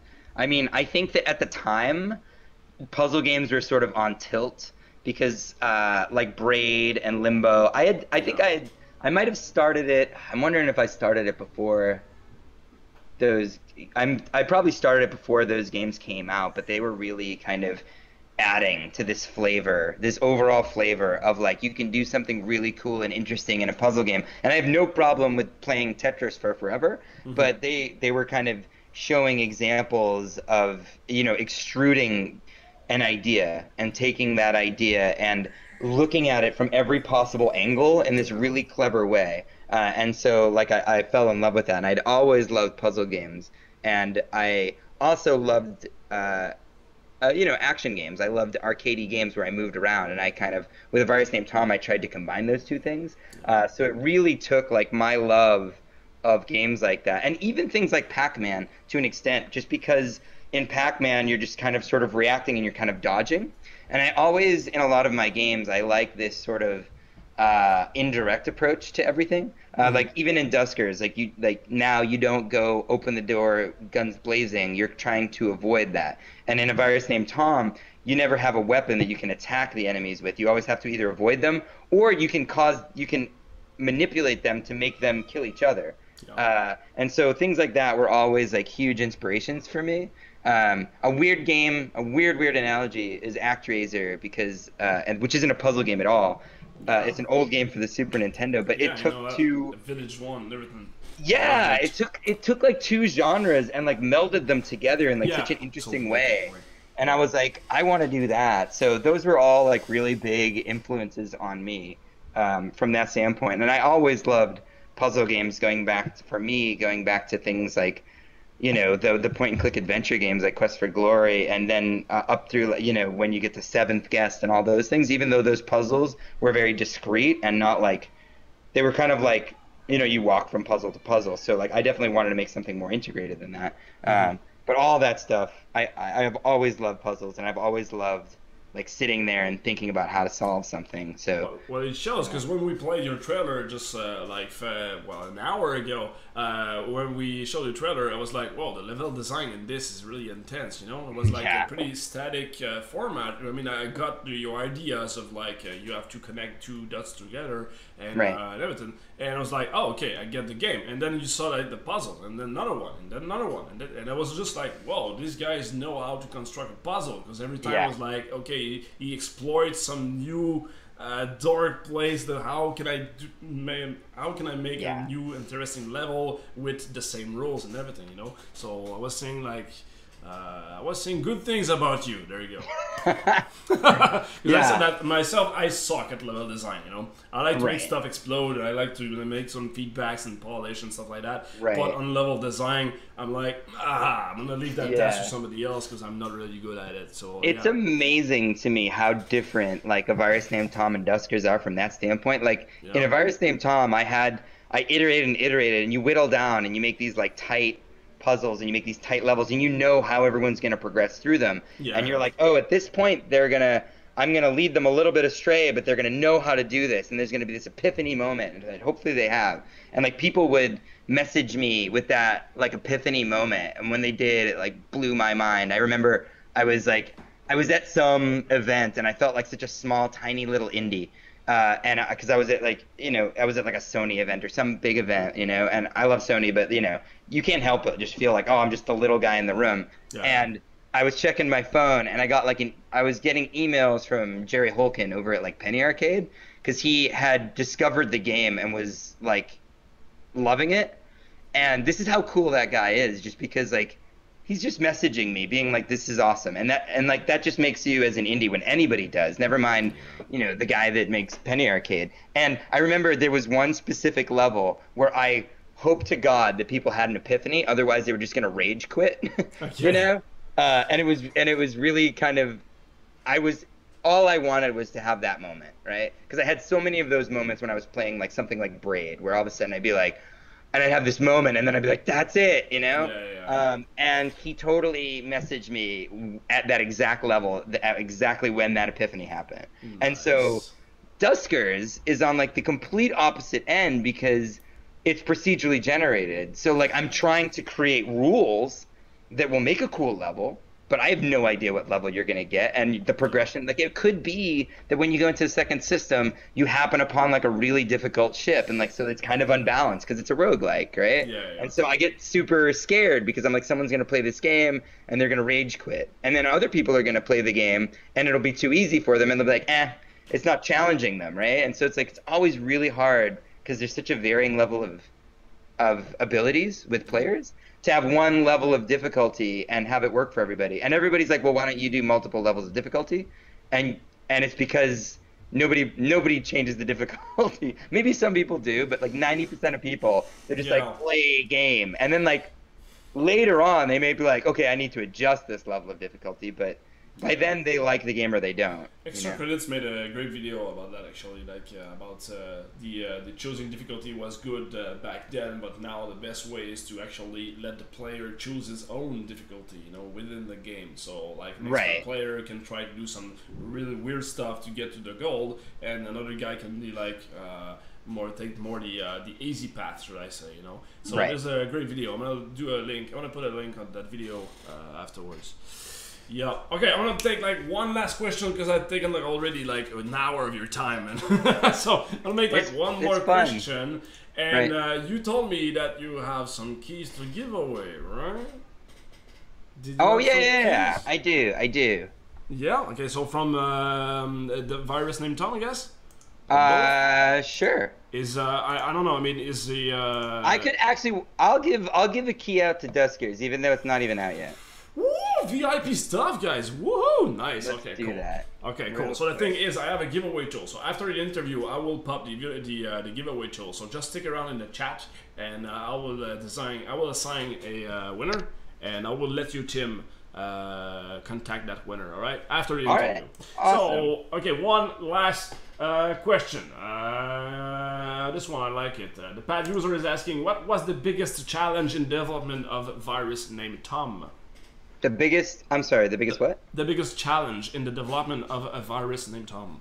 The biggest challenge in the development of a virus named Tom, I guess, had to be, I guess because it was my first game, probably the biggest challenge was finding a workflow with and bringing on and congealing a team to make that game. Okay. Because at the beginning I didn't have a team, I didn't have like a plan, I was just kind of doing it, and it can be really demoralizing when you're not making enough progress or people aren't working together and stuff like that. So, and it took a lot of people. Like in the credits to, I gave everybody a credit, and the credits to a virus named Tom make it look like 50 people made that game, and it was simply because we went through so many artists and we went through so many different people, and they were all working part-time because I couldn't pay them well, and then they'd be like, okay, now my job is taking more time, so I've got to drop this, and like just the inconsistency and all that stuff, right?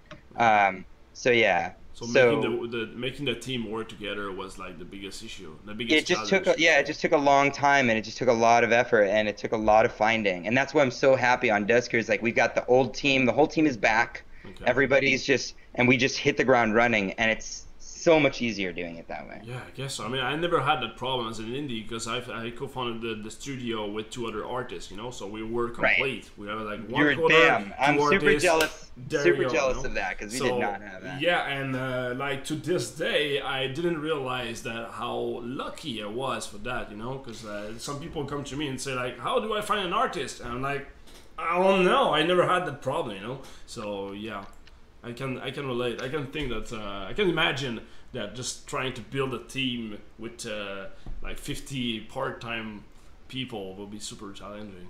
Right. Yeah. I think that was tough. I think there were lots of challenges making that game, but I think that was one that just affected everything, like across the board. Totally agree. Well, you made it happen though. You finished it, you did it, and now you're still going with Duskers, which will give some giveaways right after the interview, my friend. So I will close the interview right away, my friends. It's already been an hour, like hour and a half. I think we broke a record. The longest interview of awesome people I'd like to It was be. really fun. It was really, really fun. Thank you very much, Tim. Thanks very much for your time. And please stick around in the chat so we can give the giveaway. So you have like, what 3 keys? VIP keys? Not 2, the 3? Duskers. No? Yes, no? I'll give 2 keys for Duskers. 2 keys, okay. Right.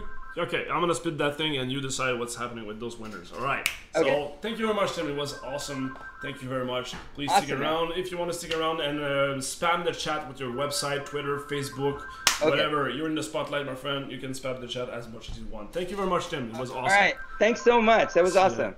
Bye, man. Bye. Woo! That was a long ass interview. Let's go back to let's screen share. Okay. Woo, guys, that was long. That was pretty cool. I'll too. My English brain is dead. We are like still 120 viewers. I hope you enjoyed that, guys.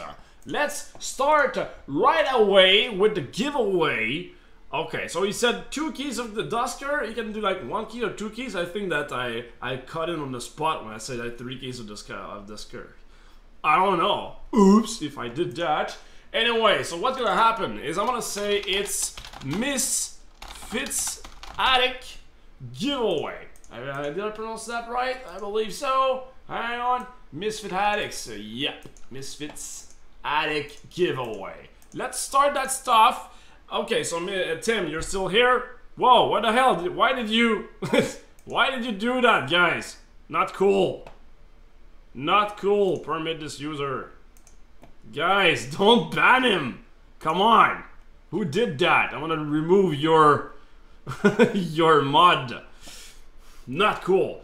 Okay, so Misfit Addict, you're still here. I'm gonna design a winner and then I'm gonna let you send him a PM with the key, alright? So, there we go. First key.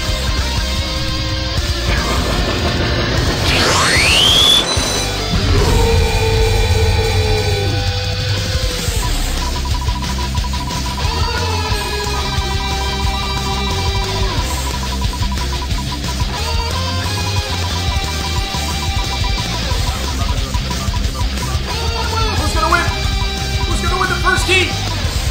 Animator, I'm a piston. Phyllis X. Woohoo! That was so close. Phyllis X. Fuck yeah. Phyllis X is our winner. But my friend, you have 50 seconds to show yourself. Otherwise, I will respin and you will be eaten by the monster. Now. Come on. Phyllis X. Show yourself in the chat. Otherwise, you will lose your key and we'll have to do it. We'll have to give it to somebody else.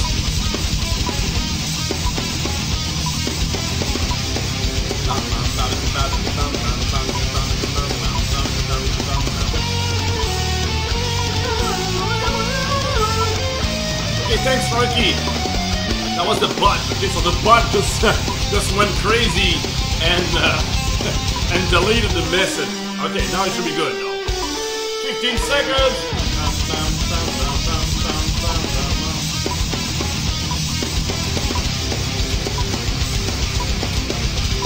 5, 3, 2, 1. Ouch! Okay, I guess you don't want lots of keys of Steam Key and lots of love, Philas X. So let's spin the thing again then. Oh yeah, the chest. You guys deserve a chest. Anyway. And while it goes, here's a little chest for you guys. Take it out, it's yours.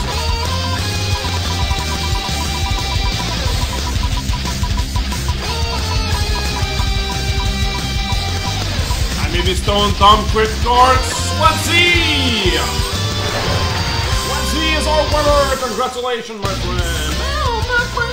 But again, you have 50 seconds to do yourself now!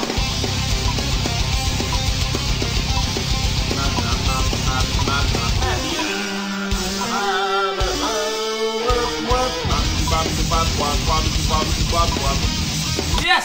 Swansea is our winner! Take that, monster!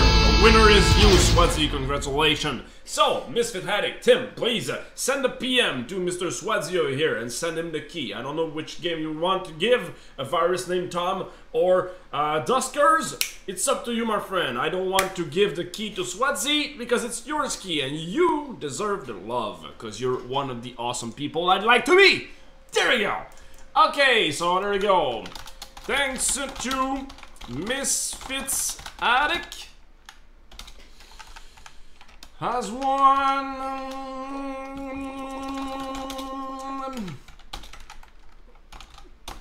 Well, there we go. Well, there we go. Thanks to Misfits Attic, Swansea has won a Steam Key. Misfits Attic Steam Key. There we go, as one Misfits Haddock Steam Key. I should say Misfits Game Steam Game Key. That's one Misfits Haddock Game Key. There we go. Boom and boom. It is done, and let's go back to the other one. Mr. Kellogg said, "I'm not in the list," and I'm pretty sure you are. There we go. You're right over there. Every time somebody says, "I'm not in the list," they already are. There we go. Let's do that again.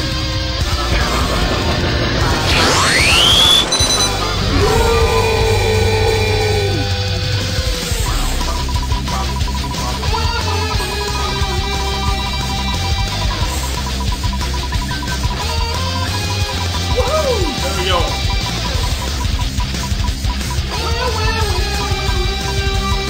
Alright, Mr. Junko, we all play cast X-Lemmy! X-Lemmy is our winner!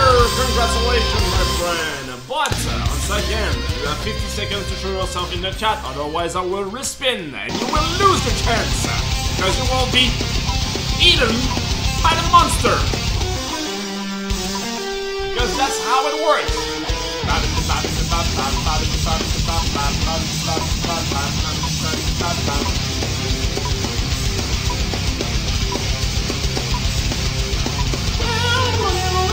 X-Lemmy, please!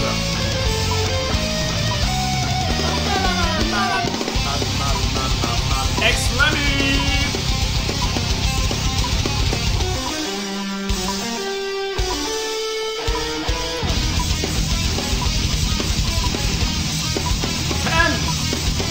X-Lemmy, where are you?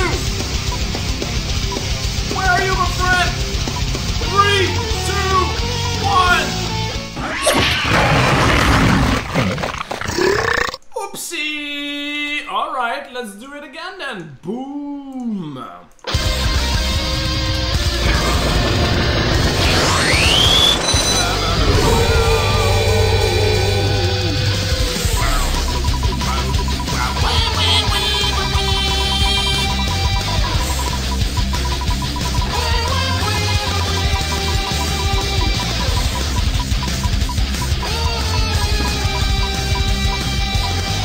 Up with the jaw, Mr. M God! Woo! That was close. Mr. M God is our winner. Congratulations, my friend. But again, you have to show yourself in the chat. You know, otherwise, boom, a monster will kill you.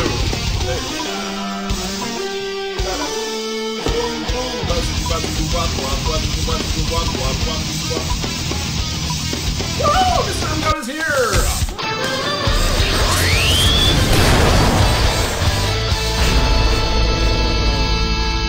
Mr. M God winner is you. Congratulations, my friend. Again, Mr. M God. I'm gonna send your name to Tim.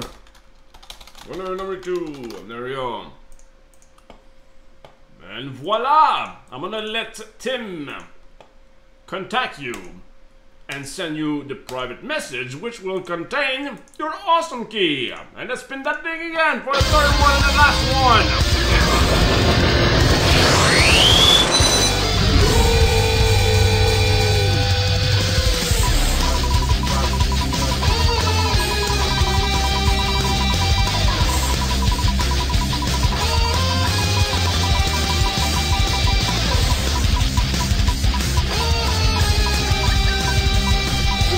Alpha 17XE Vicentito!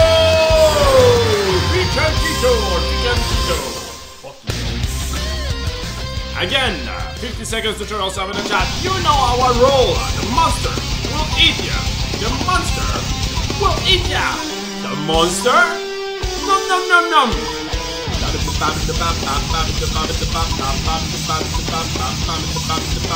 Oh, there we go, he's here.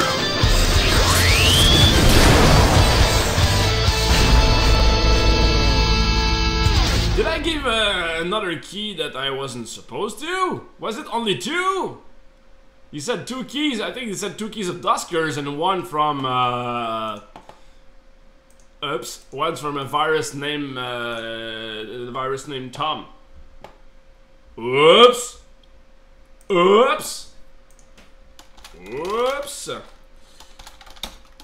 Hang on, I'm gonna confirm that. If he doesn't want to, I'm gonna give an Infernex. That's it. Yes, it was only 2. I spin it 3 times. Thought you wanted to give a virus named Tom as well. Oops! Oops! But anyway, you will win something, Mr. Vicentito. You will win something. You will. Hang on.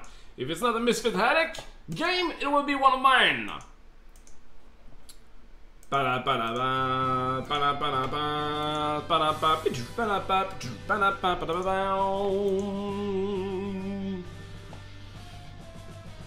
Infernex is still a great price. Infernex is one of my games, my friend. And I think Tim just went away. He don't reply on Skype as well. Whoops. I think he's mad at me. He's angry at me. Whoops! That's just small French brain is eating up. Whoopsie! I could give him a game. I have some games to give away. Lol. Alright, cool. I just want a response from Mr. Tim, actually. He just left. He just left. Where are you, Tim? Come back, Tim. Please, I can't explain. I can change, Tim. Please, I can change. You just left.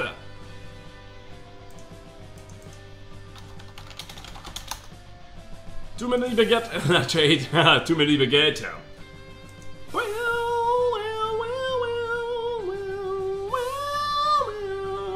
He's in the chat. Yeah, he's supposed to be. He was here. How about a chess? I did give you a chess already, right? Yup. Up. Oh. Ah. Ah.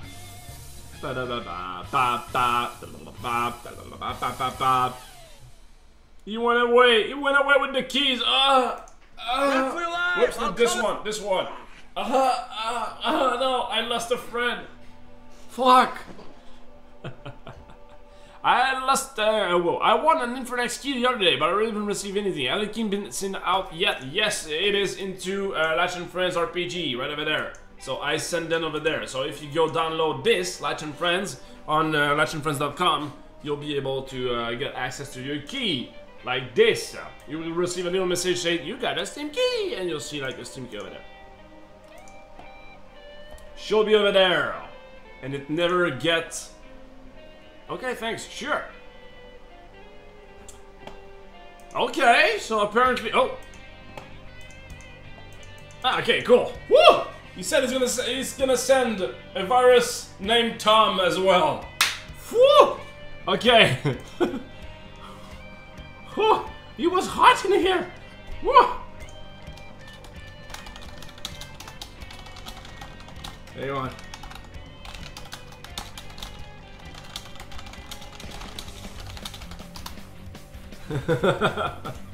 Okay, so Vicantito, he will send you a link to a virus, not a link, but a key to a virus named Tom. All right, there we go. Send tweet Vicantito and send tweet. There you go. It will send you a private message right to you. Ah! Damn it! Let's join the battle. Thank you very much, my friend. What? I did not expect that. I deserve that punch in the face. Like, Lash, your guest said 2 key. 2, not 3, not 4, not 5 million. 2. Why did you spend? Yeah, why did you spin that thing thrice? Damn it. I'll ask people if they want a virus named Tom Oddersker. Oh, there you go. There you go, man. That's even better. Wow. Thank you very much, Misfit Addicts. Please, everybody, again, go follow Misfits Addicts. There you go. Follow the channel right now. They do stream here and there. Follow the channel right now. Do it. Follow Misfit Addict. Just do it now. There you go. I'm pretty sure you did send 5 million. Where was? I remember. Don't press that button, Lash. This one? I told you not to press it, you stupid fucktoid. I shall divide by 0 and watch your family burn. Ah! Alright, guys. Let's go to a little thing.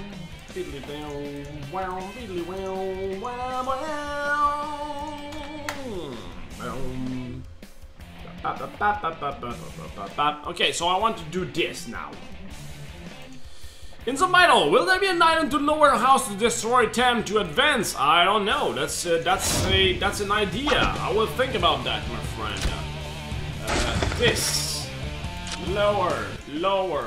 Yay. How about I put lower quality, please, like this. Okay, so this is the latest version, right? You can now access hell. Yay, I know that. Yay, lots of skulls in my face. So I believe that, yeah, that's the latest version. If I go into latest news, the version is 78.5. Beautiful. Okay, so this one now, the thing I want to do, the thing I want to try is the advertisement. Guys, if you want to do me a favor, this is a beta version of Zombital. I just want to test the new ad. There's a new ad network in there, plus a couple of performance bug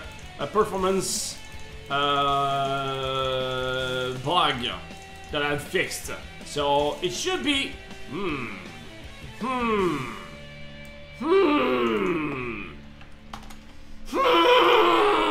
gonna send that to him. Canvas is cutted. I just saw that the canvas over here is cutted. And we got the Gauss team. There we go. I tried clicking on Lash Zombital window. Okay. Okay, there's a problem right there. The canvas is too narrow. I have to put that in full screen in order to see it. Yep. Okay, so now it's okay. That's weird though. That is a weird bug.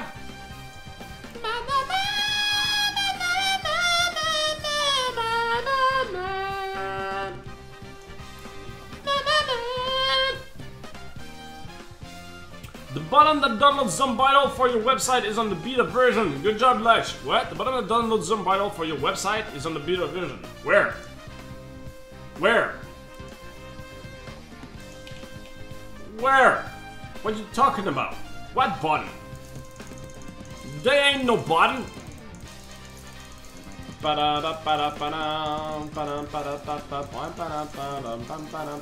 want to try the ads. That's specifically what I want to do, guys. I want to try the ads. If the ads still work, if it's going like super slowly on your side, let me know. If it's slow, if there's anything, I believe that the game will go faster now. I mean, right now I'm able to stream and play.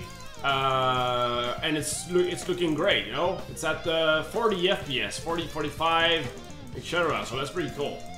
While I'm streaming, and actually I didn't even finish the performance optimization, guys. I just started.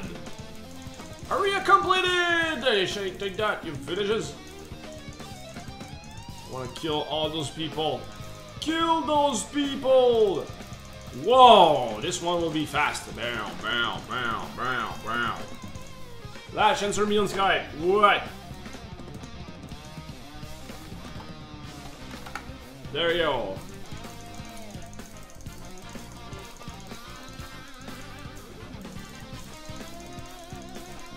Bam, bam, bam, bam, bam, bam, bam, bam, bam. Oh man, this game is so addictive. I just forgot. Oh! Yay, I got that now! Yes! Can I build something else?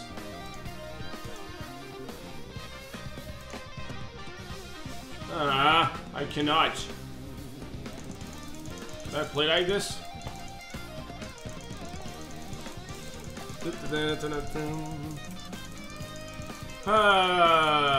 Can you answer the question? God damn it! I did answer your question, my friend. I said that I don't know. It's an idea that I may do. Yes or no? I don't know. Mr. 120 HZEUW. I'm sorry, but like if I reduce the number of that, that's a pretty big perk actually. And also, what happens if you have like 11 of those items? Etc, etc, etc. Plus, maybe some maps will have like 50 or just 5 or whatever. So it's still something that we don't know. So yeah, it is an idea. It is a variable that we can play with. But I don't want to say like, yes, there will be, my friend, with a lot of sparkle and a fancy lemon odor. A fresh odor. Like, when you click the item, oh, there you go. When you click the item, there's a smell, a pretty smell of a new car. Fuck. Right there, there's a little bug over here. That's just a visual bug, though. No biggie. Nah, next night we can join the ads. Whoopsie. Okay, so that's good, though. I want to test that as well. Because otherwise, like, I don't want the game to go, like, I don't want the game to stop if I do that, you know? Okay, so there was like that thing that was pretty ugly. You don't know, no, damn it, do you want more? Take that, Gandalf! Did I finish? Yes! Nice! Wow, this one now is harder, right?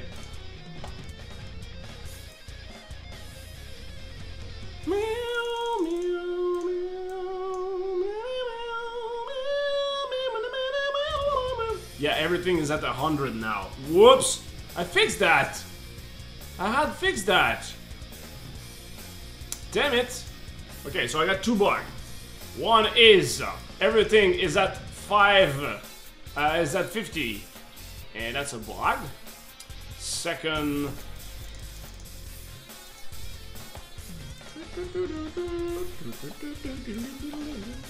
countdown now, Latch, really? What? My number of orbs don't fit in the box. Okay, cool. I'm gonna check that out. Latch, is everything using starting now? No, not yet, Jim. I just put it, everything through interface. When will the app come out? Soon. I can't wait to finish it up, my friend. But the thing is, I go to vacation tomorrow, and believe me, I would love to be able to bring my computer and still work. Believe me, don't tell my wife though. Alright? It's a secret between you and me.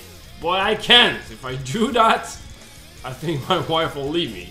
But yeah, I really want to finish that project, you know? But I have like 1 week of vacation that I had to do because I want to do you know, my father's birthday. I had to be there, you know?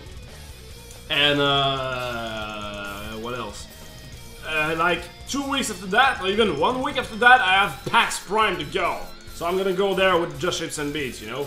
So I still have like 5 days of work on this. And I hope I'll be able to do something that resembles a mobile version. But I will only have 5 days. Canvas doesn't seem cut out on your screen. Boom, there you go, fixed. If you reduce your screen like this, it cuts off, my friend. If I put it larger, and then it goes like, whoop, boop, there you go. Boop, boop, boop, boop, boop, boop, boop, boop, boop, boop, boop, boop. There you go.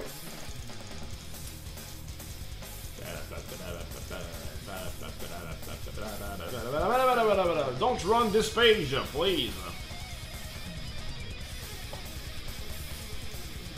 Yeah, sounds like you need more devs in your team. Yep. Yep. I am working on it, actually.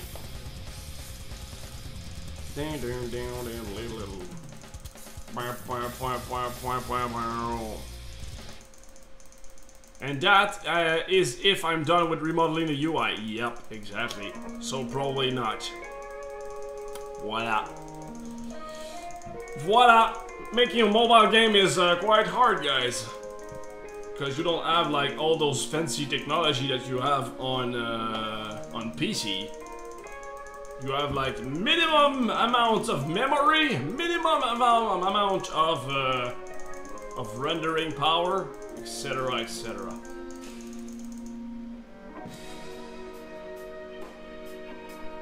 Wow. Wow. Look at that. That is so beautiful.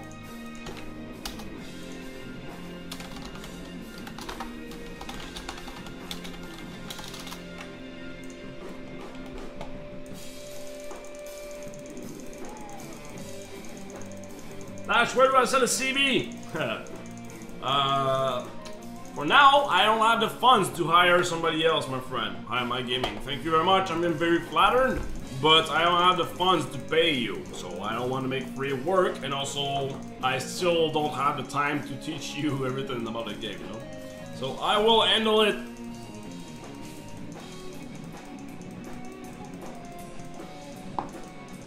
What's a game? Miss Vitalik,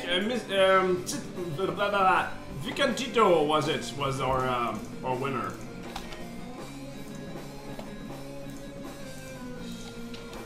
Winner number 3, Vicantito.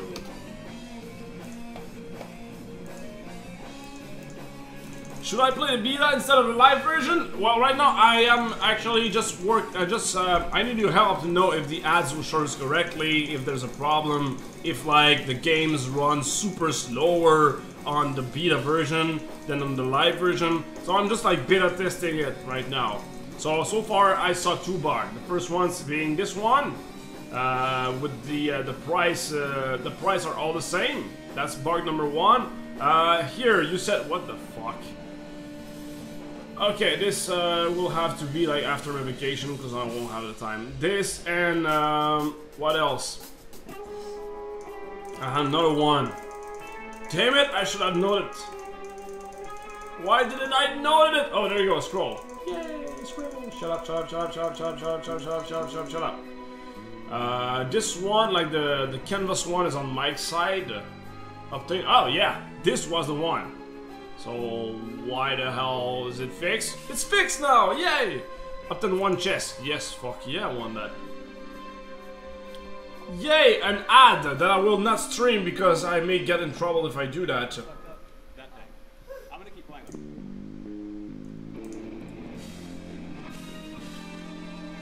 Hang on. Okay, so it worked for me. It worked on my side, but apparently when you are on the US, oh yeah, when you're in the US, there's another ads that shows up. While I'm in Canada, so I don't knew that. Flash the icon on top sometimes gets stuck. Which one? The icons on top. Which one? This?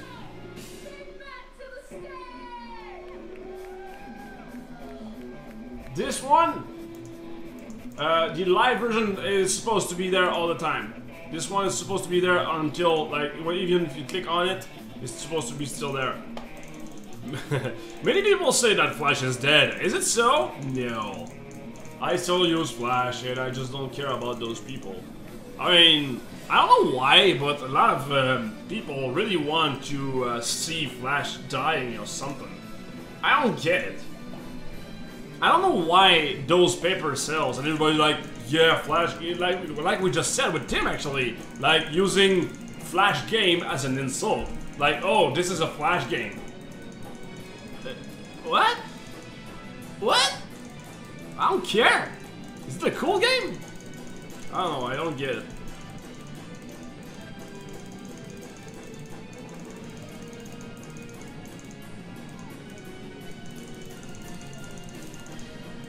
I don't get it. Okay, so while this continue in the background, how about we go fix that bug, shall we?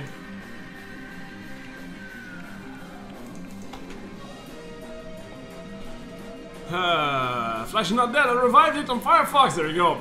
Yeah, the Twitch icon in this case, I mean there's too much space, if I connect my skull and this will disappear, you can see the Twitch icon didn't load in the space. Okay, cool. Okay, I'm gonna note that down here. I'm gonna note it in my Sublime text here, but this is a minor issue. I want deal-breaking issue. I want big fucking game-breaking issue. Because again, I have like 3 hours of work left and then I have to go, you know? Tomorrow I will have 12 hours of driving to do. I'm not kidding, 12 hours. So yeah, I only have 3 hours left of working, so I want to put my priority where it counts. Speaking of priority, how about I give you a little chest? Fix the clipping, sweet. Boop. Little chest for you guys, take it up, it's yours. Lash, there's a lot of lag in the new beta. I one-shot building before, but now that stalls out sometime. Fuck!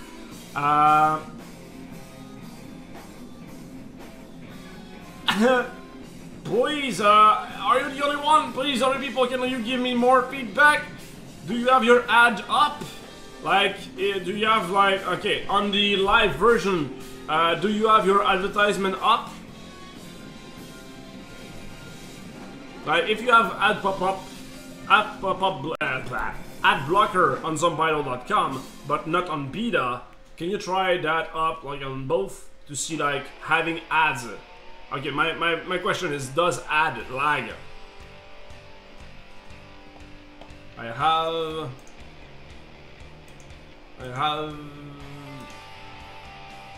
No, not ad block up. Okay, so you...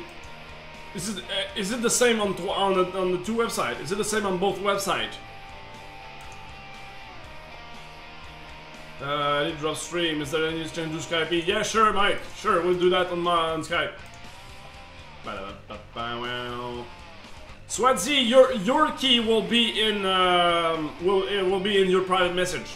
All right, Swadsy, because this is a key given by somebody else, so that's why. Okay, the new version only.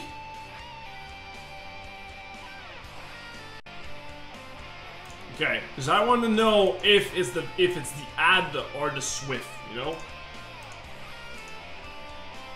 Because if it's the ad, I'm gonna try to just like remove the ads from the website, for example. Because right here, I have the ads on, and I felt there was like a bit of lagging in the beginning.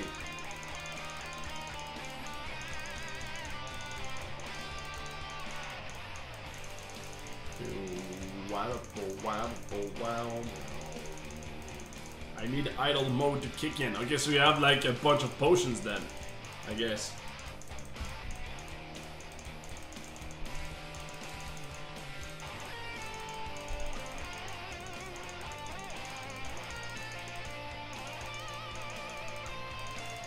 Damn it! Okay, can somebody else tell me if it's doing the same? The HP of a building gets stuck, then it destroys a couple. What the fuck is happening?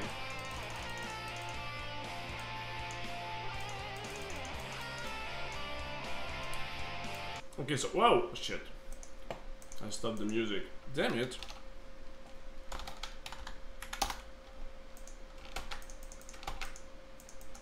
I'm gonna try to do the same thing, alright? I'm gonna try to do the same thing as you. So let's go here. And I'm just gonna play a quick debug like this. Because it feels like you say that the HP of building gets stuck, then it destroys a couple of building. That seems like a game. Well, the game lags in the live version for me, okay? The lag of ads depends on daytime, okay? That doesn't really help. You know, my biggest concern right now is if I replace the live version with the beta version, people will be mad at me because I've been leaving for a week, you know. And Mike will be here in backup though. Mike will be here to save the day. But yeah, I still want to know, like, I still want to publish something. On my side, it looks okay. It looks like both versions are doing okay. But I don't know.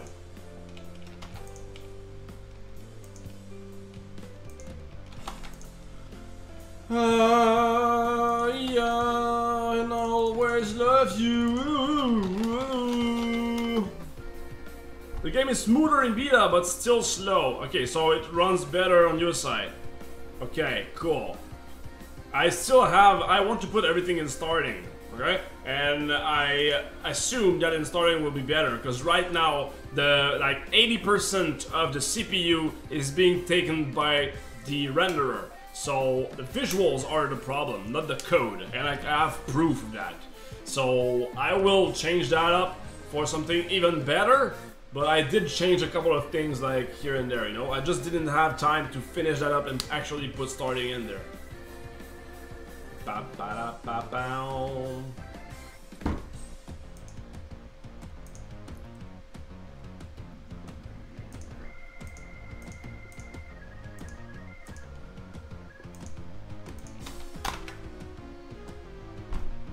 Alright.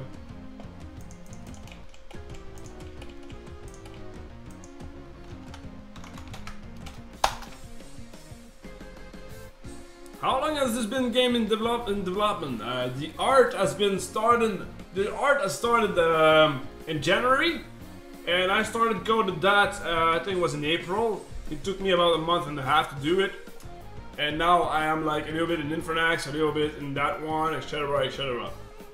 By the way, guys, I don't want to say official news, but we may have a release date for Infernax, like something more official. We want to aim for this Halloween, alright? This Halloween, so I'm talking not like late November or December, I'm talking about early November, late October. That's what we're gonna aim for. So, my goal is when I'm gonna be back from PAX. Well, I'll be back from PAX, I will spend like the entire month of September on Infernax, trying to make the Steam version up, trying to make everything up, you know? And that's my goal. That's what I want to do, and I will try to put that up for late October, beginning of November. But I still want to update this game as well, so... yeah. It doesn't seem like a PC performance thing. This is a big rig, not using max resources. CPU versus GPU is very different. So Flash tends, like, I have a very fucking powerful computer, and it still lags on my side. So at some point, like, everything is generated by the CPU, and your CPU has a limit, you know? Even if you have like a really fucking awesome graphic card that can show like every single details on your game, it still is gonna lag for the Flash game, you know? And that is why I want to use Starling, because Starling will use the graphic, the 3D, your graphic cards. And now that will help a lot. Let me show you something.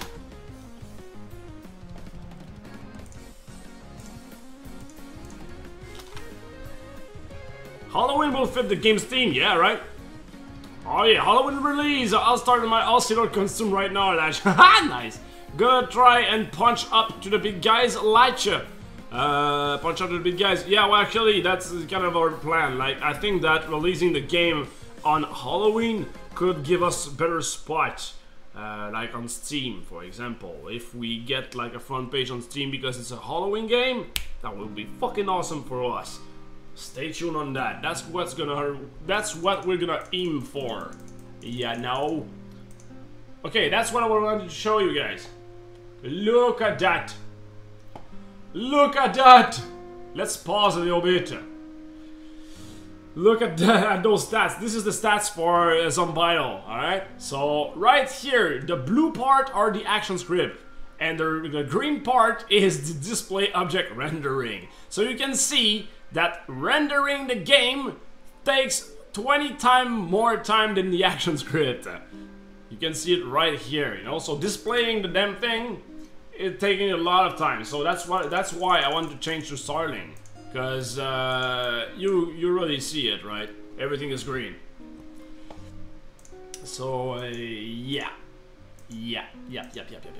That is why stuff is happening.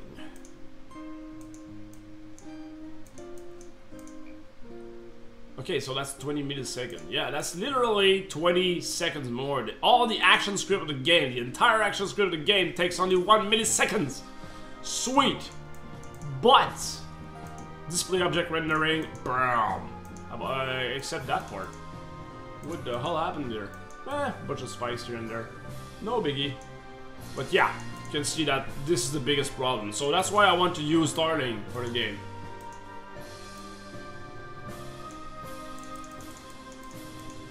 Okay, Mr. Not Speedstrew, but the other guy, I forgot your name. Come on. Forgot your name. Was it TNG Princess? Yeah, TNG Princess. I cannot reproduce your bug.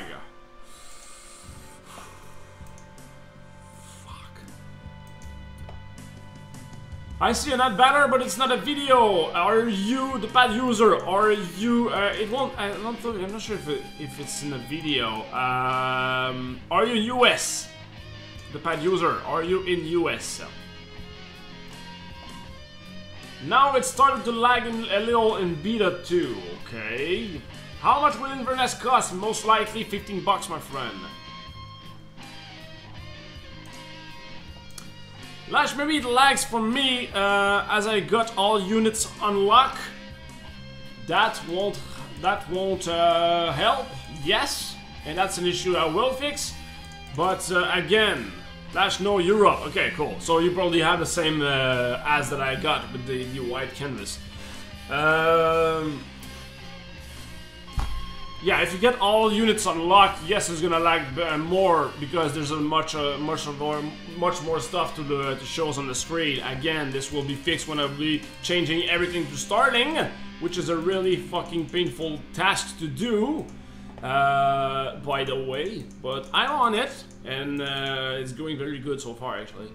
Yeah, but still, the question is, if I put the beta version live, will I get my balls knocked on the walls by everybody? Will people be angry about me? My FPS is still at 60. Sweet, then. Nice. Why not just use C# monogame XLA or Java something? The same syntax should be fine with it most likely. There's a big loss of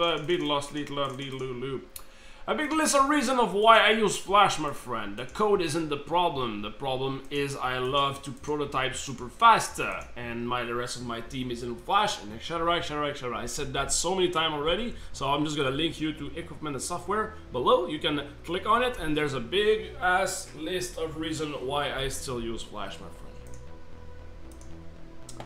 So I'm gonna let you check that up. I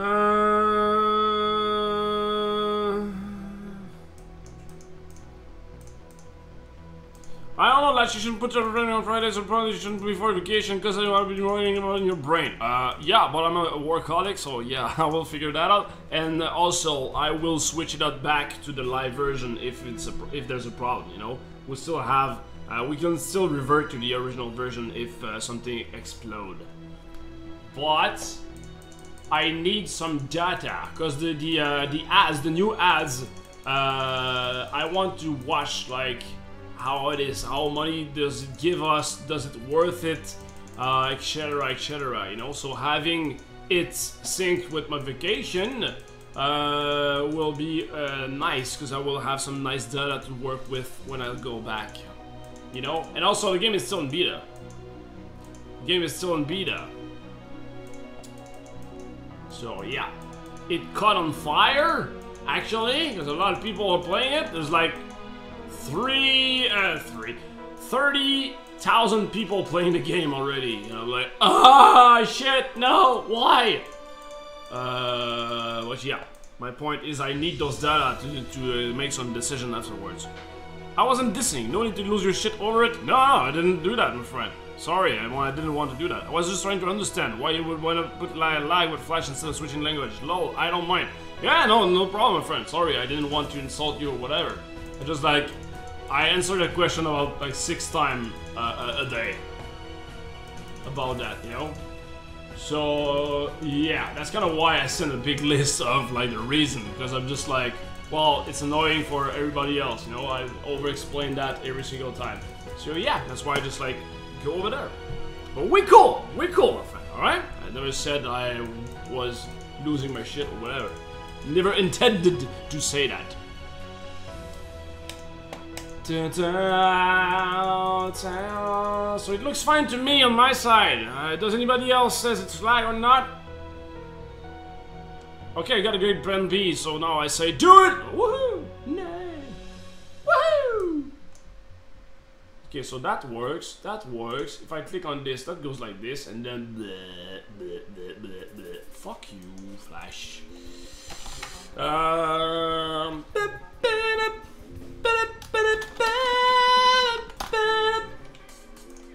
Why does it do that? It worked fine.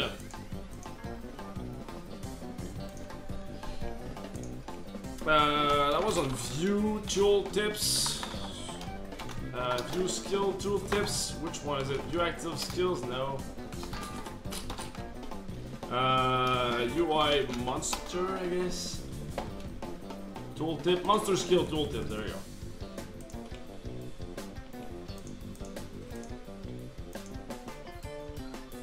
I don't get why when I say go to and stop 1,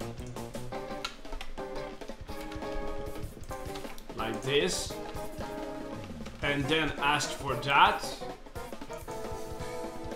Oh shit, okay, I think I got it. Oh.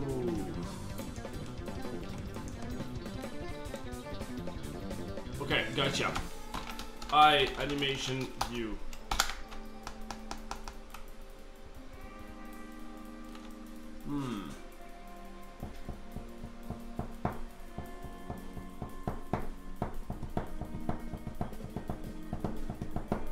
Okay, Flash animate. Whoa, Flash animation. Whoa, Flash animation view 2.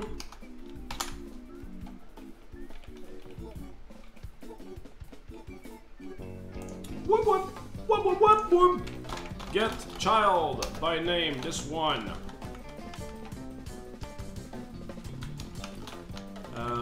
Okay, var result will be an eye animation view.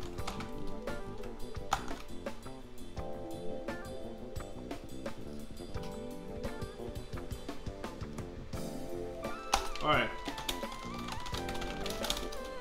Like this, and that will be just like a display object, that's it. So the thing I want to do, this will be equal to that thing over there. Pretty sure that's the problem.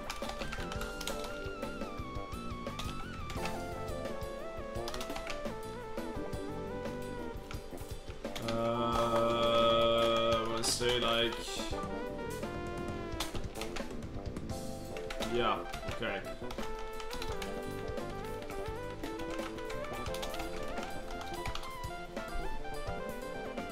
Now, if this is equal to null, or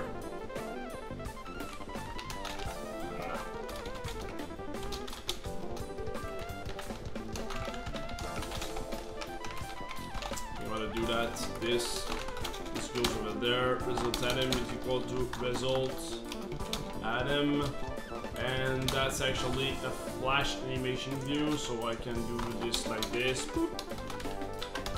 That.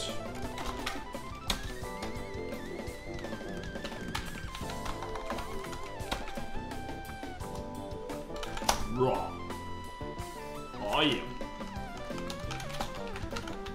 So this is equal to null, or result atom is different than this.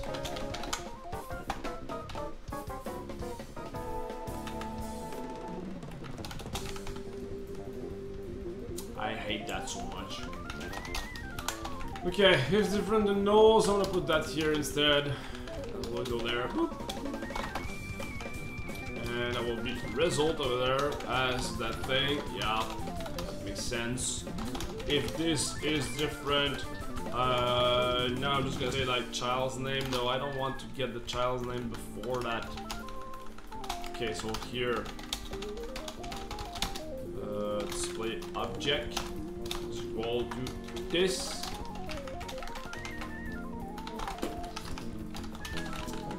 Child's name. No, not even that actually. Why am I doing?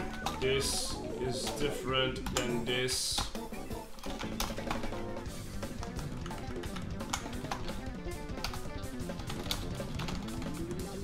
Need that to refresh. Hang on.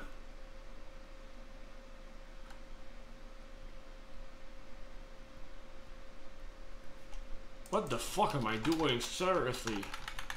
Hang on. Okay. If this is equal to null, all that thing. Else.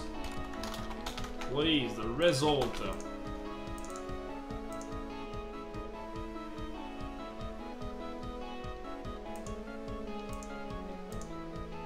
That's not a result. Okay, yeah.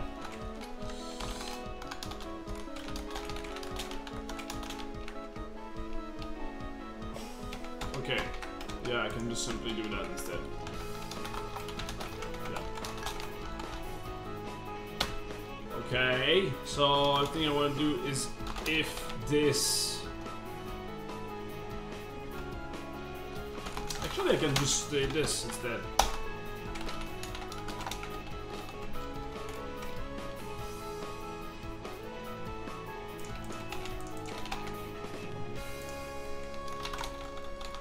Set anim and cast, and I will say this. Voila!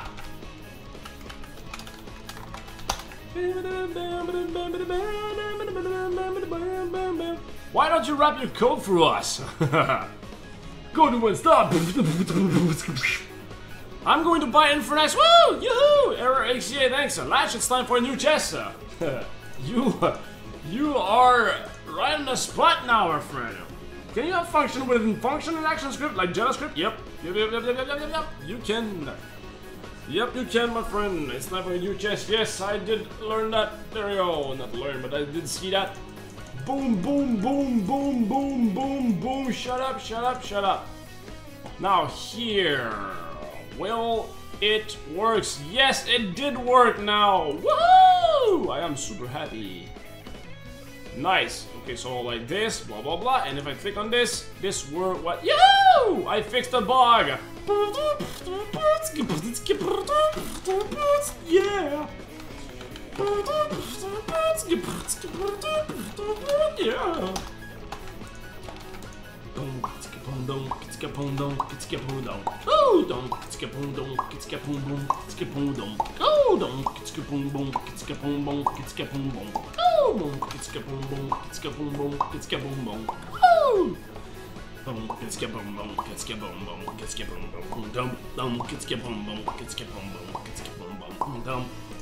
Come on, show up, flash.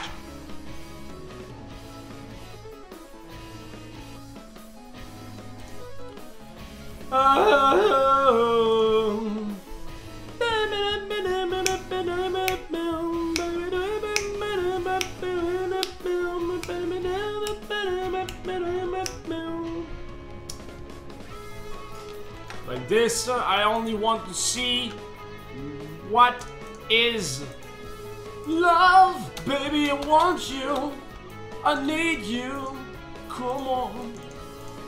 What is love? Baby, I want you, I need you,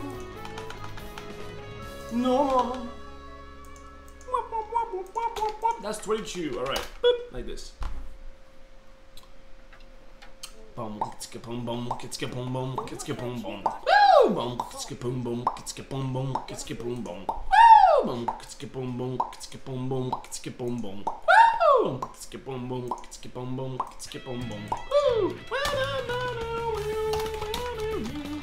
Set max text file item here.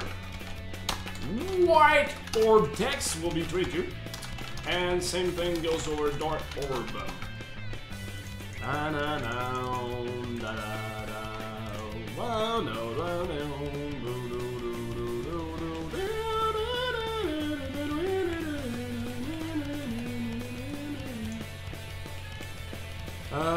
Where is it again? Don't I have that? I seem to not have that at all. Set color item view. I believe I had that. Yes, exactly what I wanted. Where is it? Where is it now? What I was looking for? Set max file. Yeah, set max text file item. There you go. Like this. La la la la la la.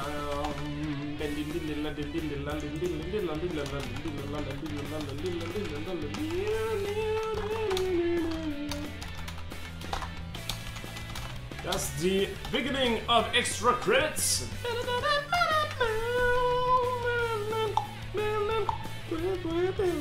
You better be an X Factor with your singing. Hey, ugly American, how you doing? What up, guys? Unity is trash. UE for forever. Oh my god.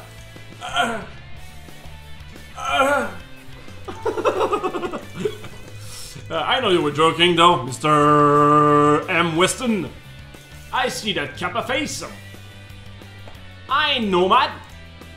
Okay, so shut up. This is fixed as well. Beautiful. So I had that problem over here that was done, and there was a super weird problem with the chest, right? Not the chest, but the scrolls. So if I go into like the demo mode, let's go into the bar shortcut, cochonnerie here. Where is it? Scroll. I want to scroll. I want to scroll. Add money, multiply, diamond. There you go. I want the other one. Is it click deal, diamond deal, red chest deal, click deal, skull deal, skull deal? I think it was a skull deal. Let's try that out again, shall we? Voila. Bug! If there was a farmer running around and I fast ranges into a portal, then use it to reset the game, farmer can still running be around level 1 and I click on it and get money. Wow, nice. This can be worth thousands of million. Huge for game resets. Thanks, my friend. I'll try to fix that up right away. There was a bug on... Okay, apparently there is no bug. I don't know what happened. I think I fixed it actually with the thing I just did. Shut up. Okay, so I thought that when I go into actor game logic, I thought I reset that. I clean on top of the clean skulls and villagers. What the fuck? I do destroy all the villagers on fire. Villagers on fire are here. And they're here. I do ask to destroy them. You can see it right there.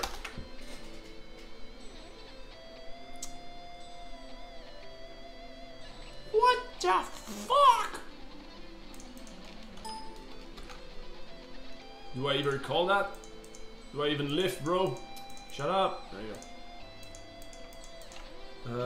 Clear skulls and villagers. That has been called on clear on Tarpolo. Is that been called somewhere? Yes, time portal. Yes, I do clear it. I do try to start transition in game, blah blah blah. Okay, so I have a bunch of villagers running around like hell now. I'm gonna go there. Shit, what the hell? Fuck that. Game progress here.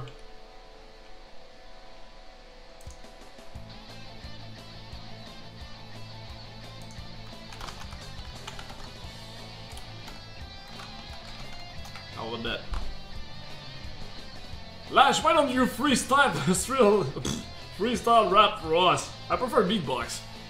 Lash is coding fun even when things aren't going well. Yep. Okay, I wanted villagers. What the fuck is going on? Okay, now I'm there. Okay. Villagers, there is one. If I go there. How come you can't have villagers over there? I don't get it. Even if I spawn them. What's the button again? I don't remember. Even if I spawn them. I think I have a button to spawn them. The boy shortcut. Numpad 4. I cannot.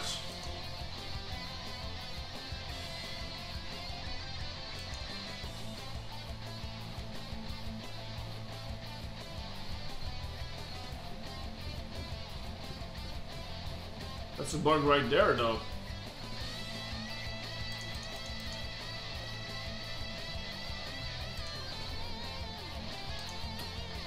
Boom! Yeah, the idle skull is also preserving past a reset. I don't get it, seriously. I really don't get it because I don't have that on my side. Hang on.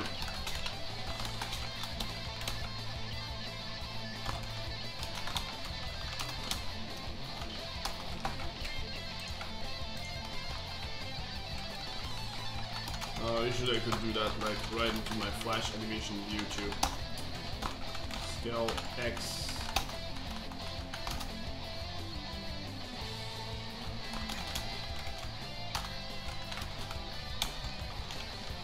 No, I don't even know. Yeah.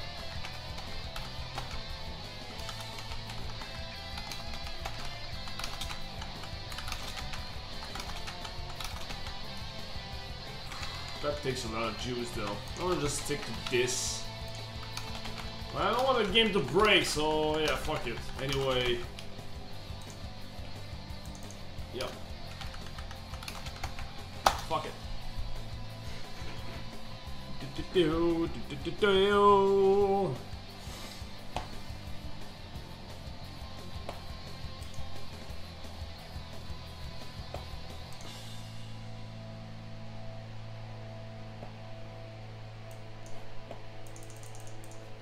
Hang on.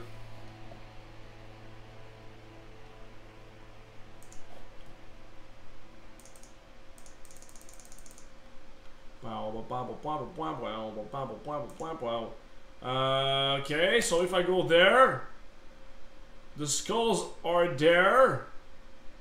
What the fuck? Seriously. That's what happened when you go on debug. Okay. Stop fucking go around! What the fuck is your problem? Alright, please. There you go. Use time portal. Oh, there was one villager. One villager's over there. I just cleared it. And it's not there. I hate when there's problem that I can fix. You just saw it, right? I think there might be have a problem with the thing I just fixed right now though. That thing over there. Maybe there was a bug and it was crashing the game and it was reacting weird. That would be my guess. Lash, send comments on Skype. Yeah, I have nothing to say about that. I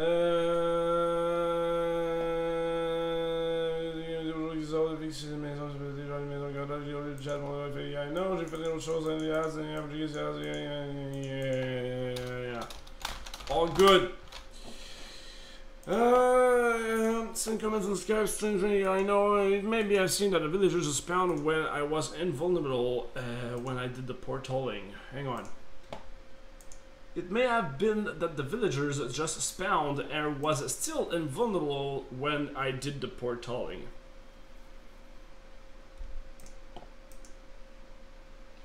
It's really weird still, but I want to do something. Transition here.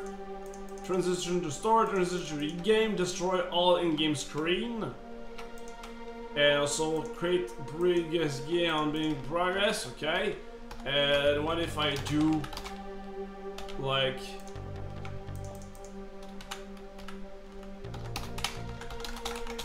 yeah, I'm gonna do another check. Reset from portal. And again, I'm gonna ask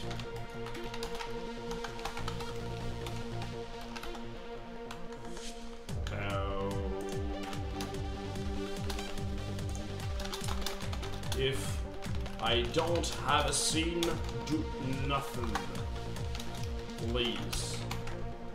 Otherwise, for a simple game scene is a simple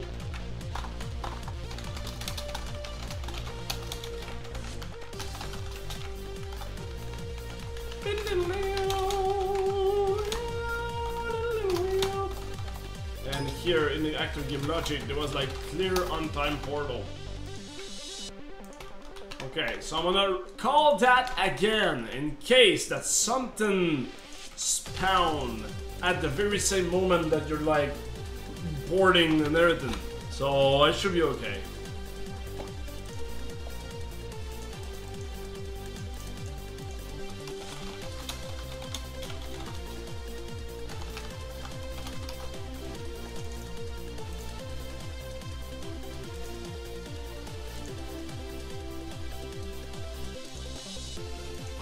Quick!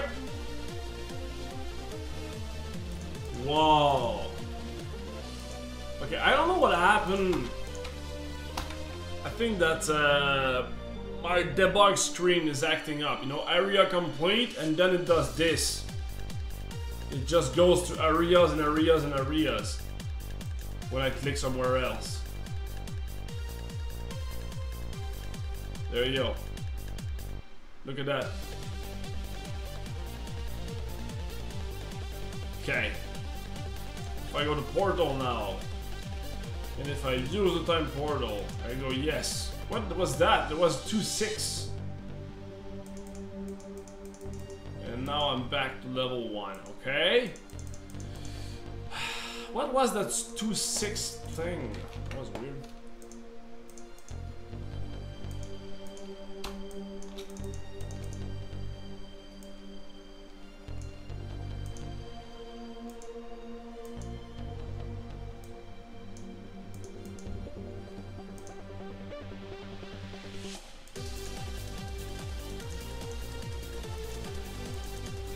Okay, I'm gonna check that outside of this. No. Not now. Not yet. I'm gonna fix that on stream. And then I'll play a little bit of Brutal Doom. And then we'll say goodbye. Well, I have to finish that out first. So here.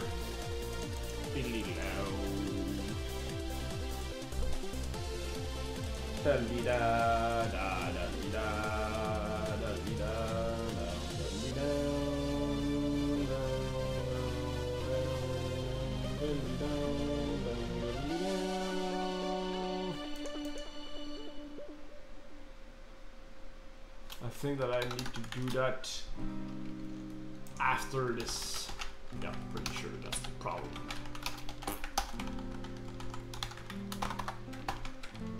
Let's try that again.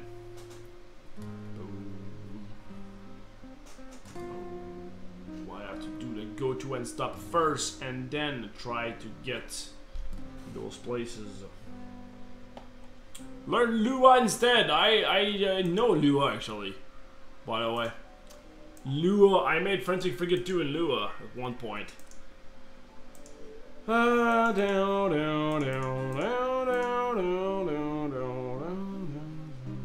Oops, I went to hell. Oops, that's not what I wanted. I wanted to go there and then here and then click that button. 6, 6, why? Such a small problem, right?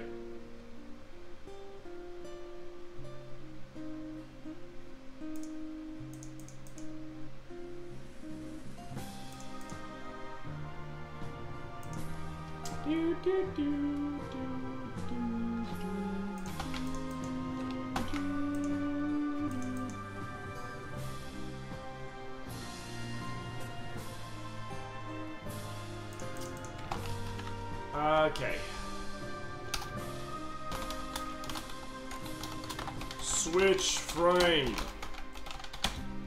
I want to do like everything is equal to false and everything is equal to nothing. I'm gonna try with that.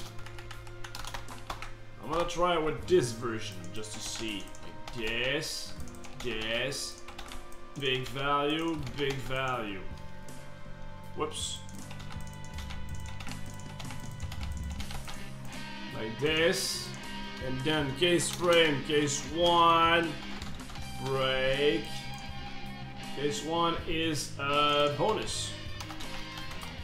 So bonus text will be equal to this.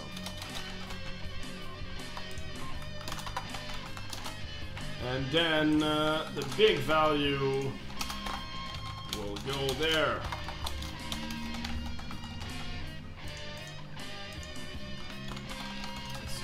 Text break. The last one will be small, right? Yeah, small. Case 3, small. Small text is equal to that shit over there. Break. Visual through. Brown and brown.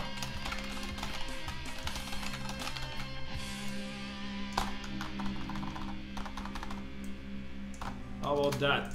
That should be even more optimized, actually. Kinda look ugly, but hey, it will work. Straight out.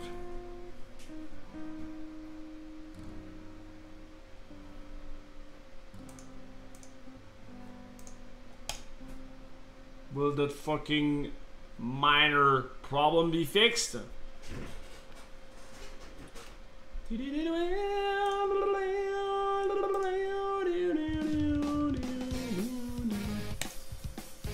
Wait, look at that! It's even better, right?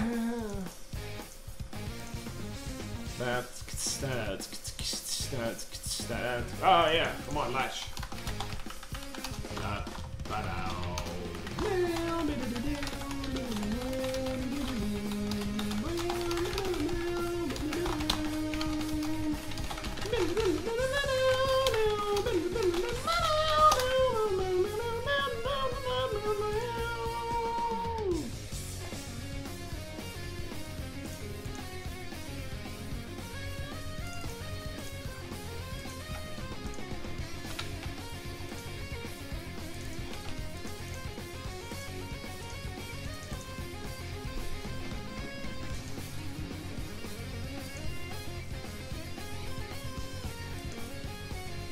Yay! Fixed! Finally! Okay. That was super small.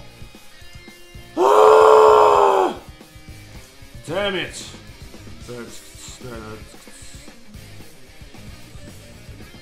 Alright, fuck it. That's gonna be it for now. Guys, I'm gonna celebrate with a little bit of chess first. A little chess for you. And I will play a little bit of Brutal Doom, and I will put that version live. I am satisfied with it, actually. And I don't think that it will be even... Getting house done better in this.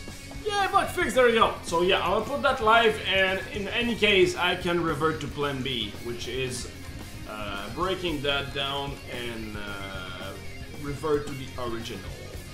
Shut up, music. Yeah, why not? This. Now let's go play some Brutal Doom. You know, just to vent a little bit.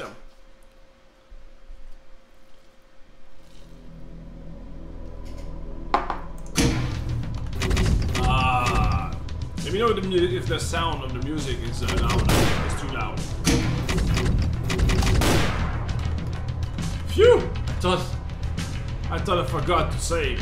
Okay, cool. Ah yeah, I got my chance. Ah yeah.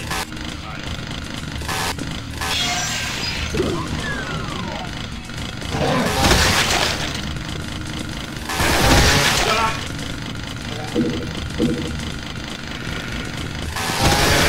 Whoa! I just jumped into the water.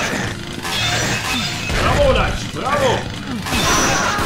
Bravo! That was beautiful. Okay, let's start again.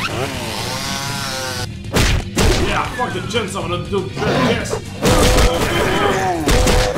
There we go. Yeah, that's how it happens. That's how it works, baby. There you go. I punched a shotgun. I punched a shotgun, guys. Where it is? They're both dead? Alright, they're both dead. Shotgun! Ah! Come on, what the hell? What? He was on fire! That was beautiful! I never saw that before. Man, the guy was running on fire. And he's still... Look at that! He's still in pain! Wow. Ah! Whoa, whoa, whoa. Not cool. Dude, that is rude! Trying to shoot me in the face with a shotgun. That's rude! Take this!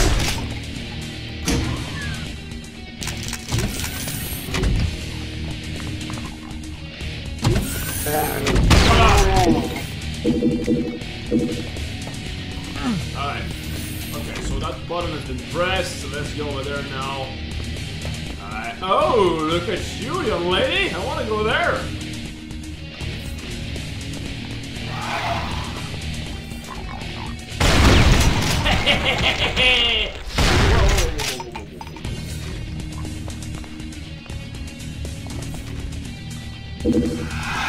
Shut up! Ah! I hate those ones! I hate those! Shut up! Damn it. It's your fault. Violence in the world, that's all your fault. And you! Whoa, whoa, whoa, whoa. Oh, come on.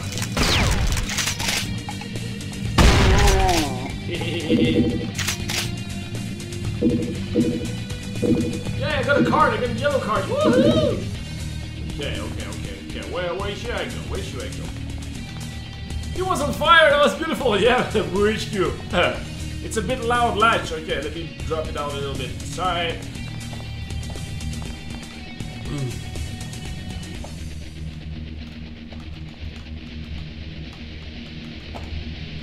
Whoa. Oh yeah!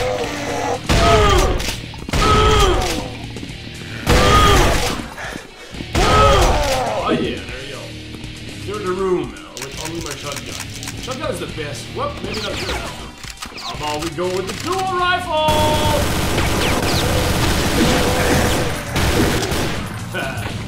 Nice. Come on.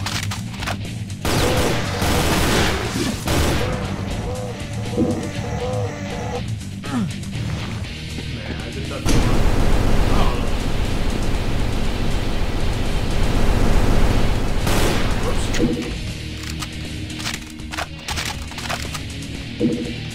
Back the shotgun, please. Give me the shotgun. Where's the shotgun? There you go. Whoa!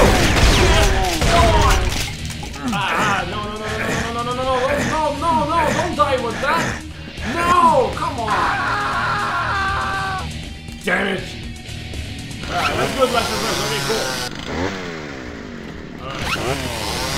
Or retry with that shotgun. Shotgun. There you go. Come on. Oh yeah. Okay, so that's done. Let's go back here. Hey, bitches!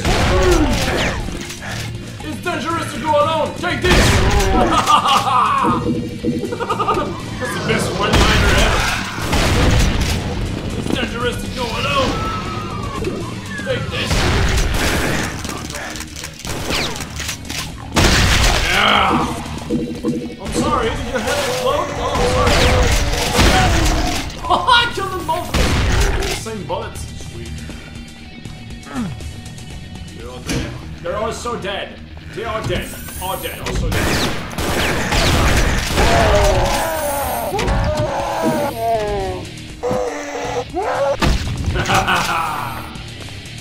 Yay! I killed a guy in the virtual world.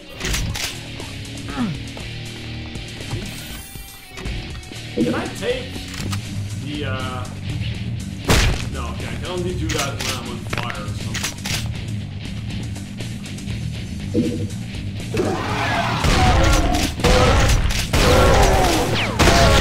Whoa, I got them both at the same time.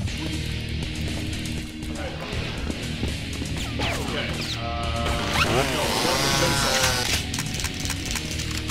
No.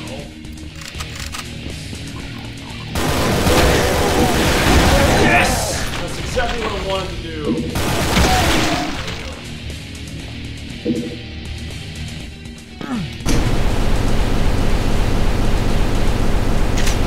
Shotgun!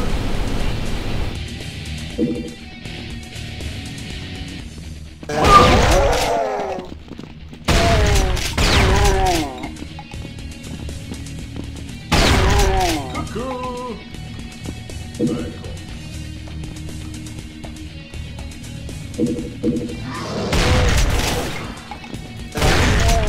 Peekaboo!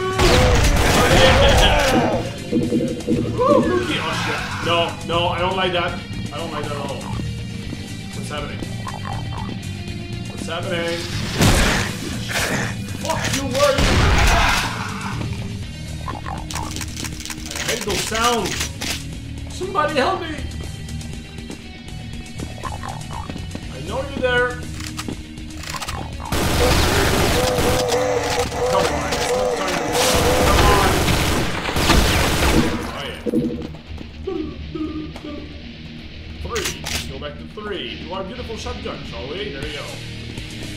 One last piece of evil in the bug seems to always install on Blacksmith Union building. Okay. Oh, okay. Where? I was wondering the same thing, Badge. This level has a secret exit to secret level. Oh yeah! Please, let me know. This doing so much better. Yes, I do agree. And TNGC Princess, please, can you tell me which level of difficulty you are stalling on? So it may be not about like dealing a big amount of DPS. Maybe about certain houses.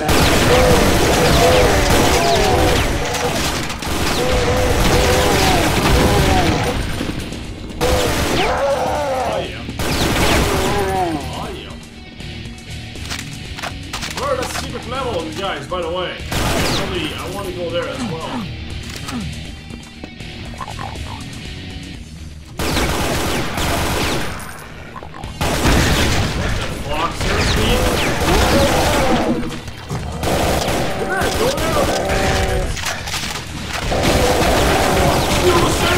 Damn it! Shit! That was close. I went there already. I killed everybody here. What I thought. No, I did not get the key. Okay. That's weird. I thought I did. Kinda complicated to explain, chat. Maybe there's a map online. But I don't want to stop playing just to go check online though.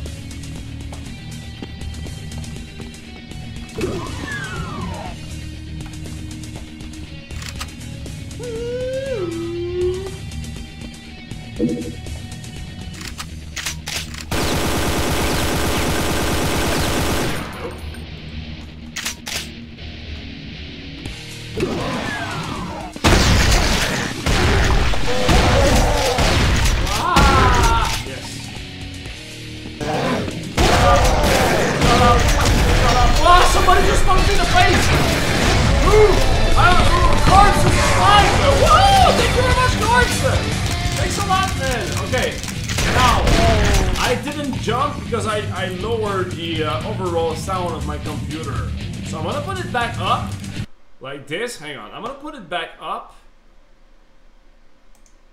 Yeah, like this, so the sound of the game will be too loud. But what I'll do is I will drop the sound option. I will put that like this. So now the sound of the game should be good. Let me know if the audio is good. And also, if I get punched in the face, I will hear it way more.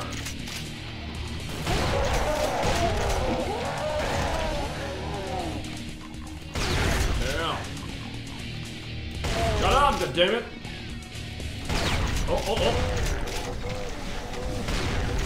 Fucking want to take that barrel! Come on!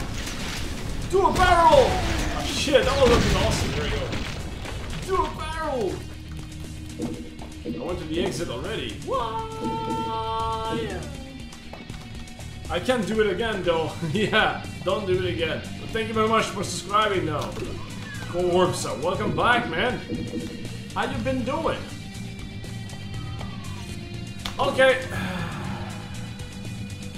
Earaches Blacksmith Union. Please tell me where in the map, in-game dev. Tell me where in the map.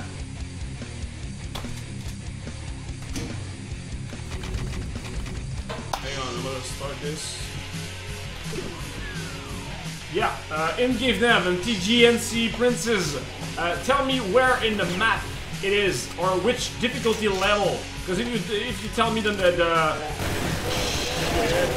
you tell me the name of the house, I cannot know because they are randomized. But tell me difficulty and I will know. Oh yeah.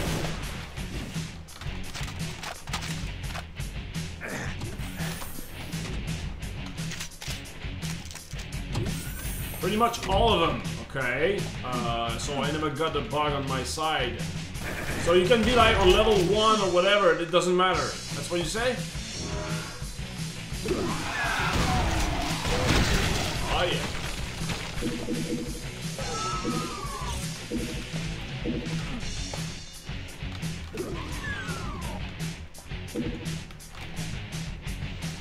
Shut up.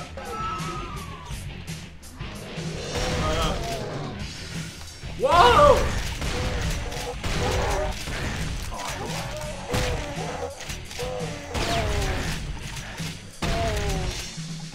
That's our roll, baby.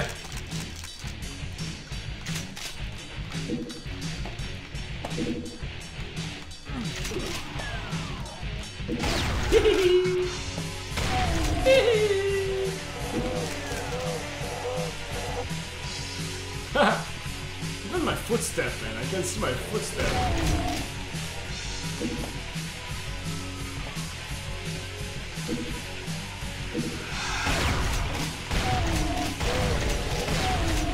Oh yeah. Shit, shit, shit.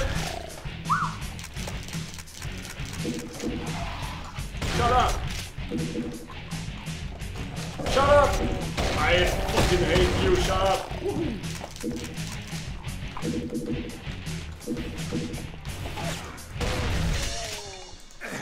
gonna come at you, bro. Ah, nice. Oh yeah, that's how I roll, baby. Shut up. Reload. Holy shit, holy shit, holy shit, holy shit. Boxes of rockets, baby! Nice. Already the exit? Seriously? I'm already at the exit? That can be right. Yeah, I'm already at the exit. Okay, that was an easy stage. Oh yeah, there we go.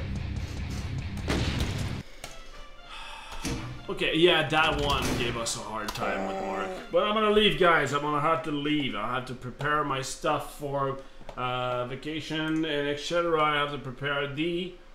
there we go. I have to prepare the lunch and everything. Okay, we got like 285 at 1010. Okay, let me see that. Man, you are really fucking... If you are really really far in the game already. Kick and shoot, man! Yeah, Lash, please, come on, kick and shoot! At least I know I wasn't going crazy. Okay, so yeah, we never even reached that part now. The thing is, what I said earlier is, I don't think you should have been able to be that far already. But yeah, that's my problem. That's not your problem. The thing is, the potions and the item are way so fucking too strong now. They are really, really strong. And like, way too strong. When you get a chest, it gives you like a shit ton of bonus, should I say. Okay, 11 level.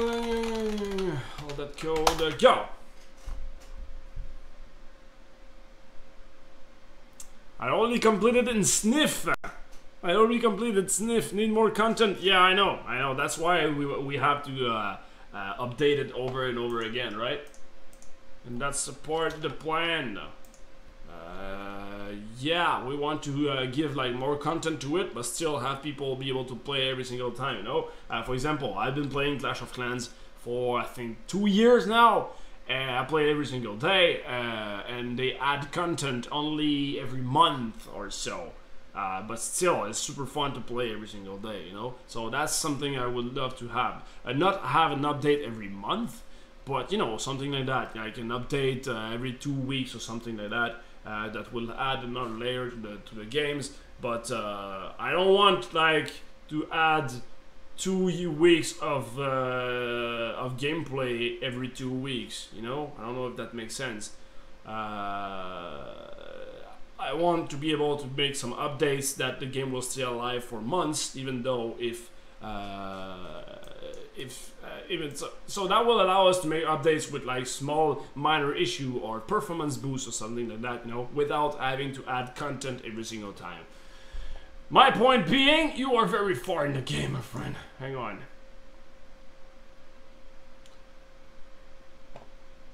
Ah, come on. I will get all those shit now.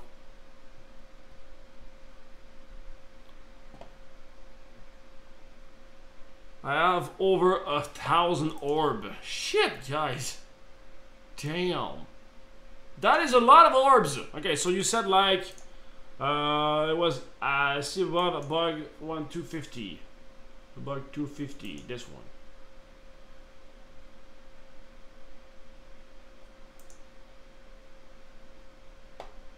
Why do you fucking do that all the time? Damn it. Okay, cool. At least it doesn't break. It does a weird thing, but you know, it's in debug, so I don't want to mind too much.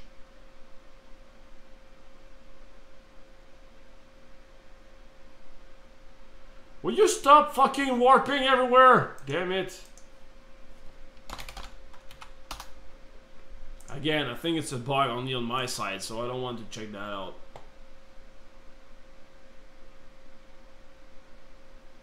Why do you keep why do you do that?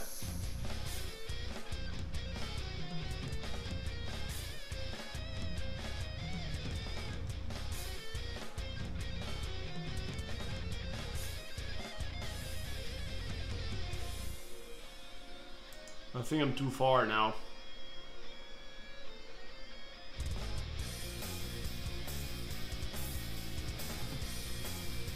I have no way to fucking test that up. Because the game is just lagging like hell.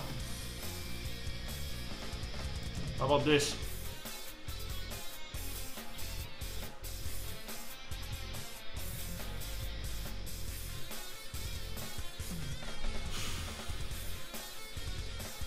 I wanna kill someone.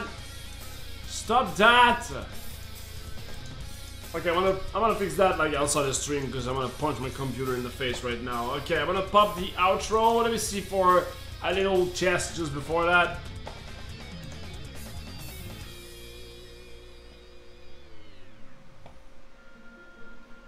There you go. A little chest for you guys, and I will pop the outro now, right now.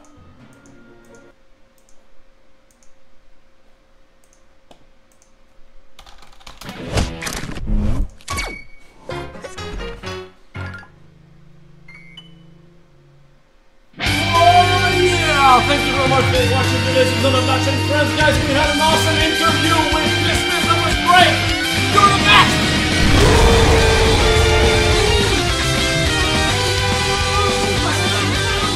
I fucking love that song all the time. Wow, been streaming for 4 hours today. Still. Nice. 4 hours. It's been a while and I didn't do that. That's great. Thank you very much for all the moral support, guys. Thanks for the test and everything. And you gave me... No, it happened on the 40 maps as well. Maybe we don't do... hang on. Maybe we do it, don't see it. Why don't we get that? Blah, blah, blah.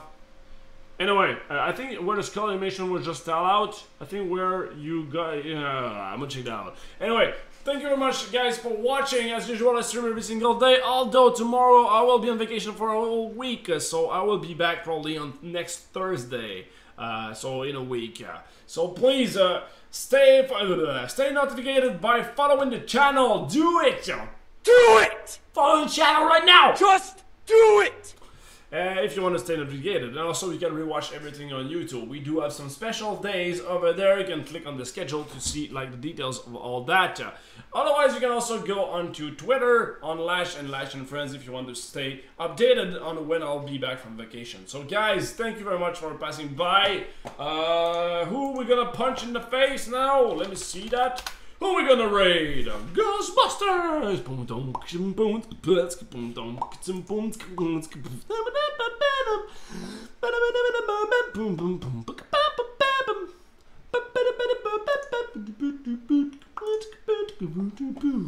Okay, I don't see who, but I will find out. Somebody, yeah, that guy. That guy. I don't know him. Let's punch him in the face. He's making game. He's making game design. So let's punch him in the face. Zara Kill Games. This guy. Alright? Let's punch him in the face. Put the outro back. There you go. So yeah, thank you very much, guys. As always, you guys, thank you very much. I'll be back from vacation in a week. So see ya there. Have fun for the rest of the week. I'll be right back after that, guys. Alright? I promise. So thank you very much, guys. You guys, you're the best. Thank you very much. Especially you. Bye.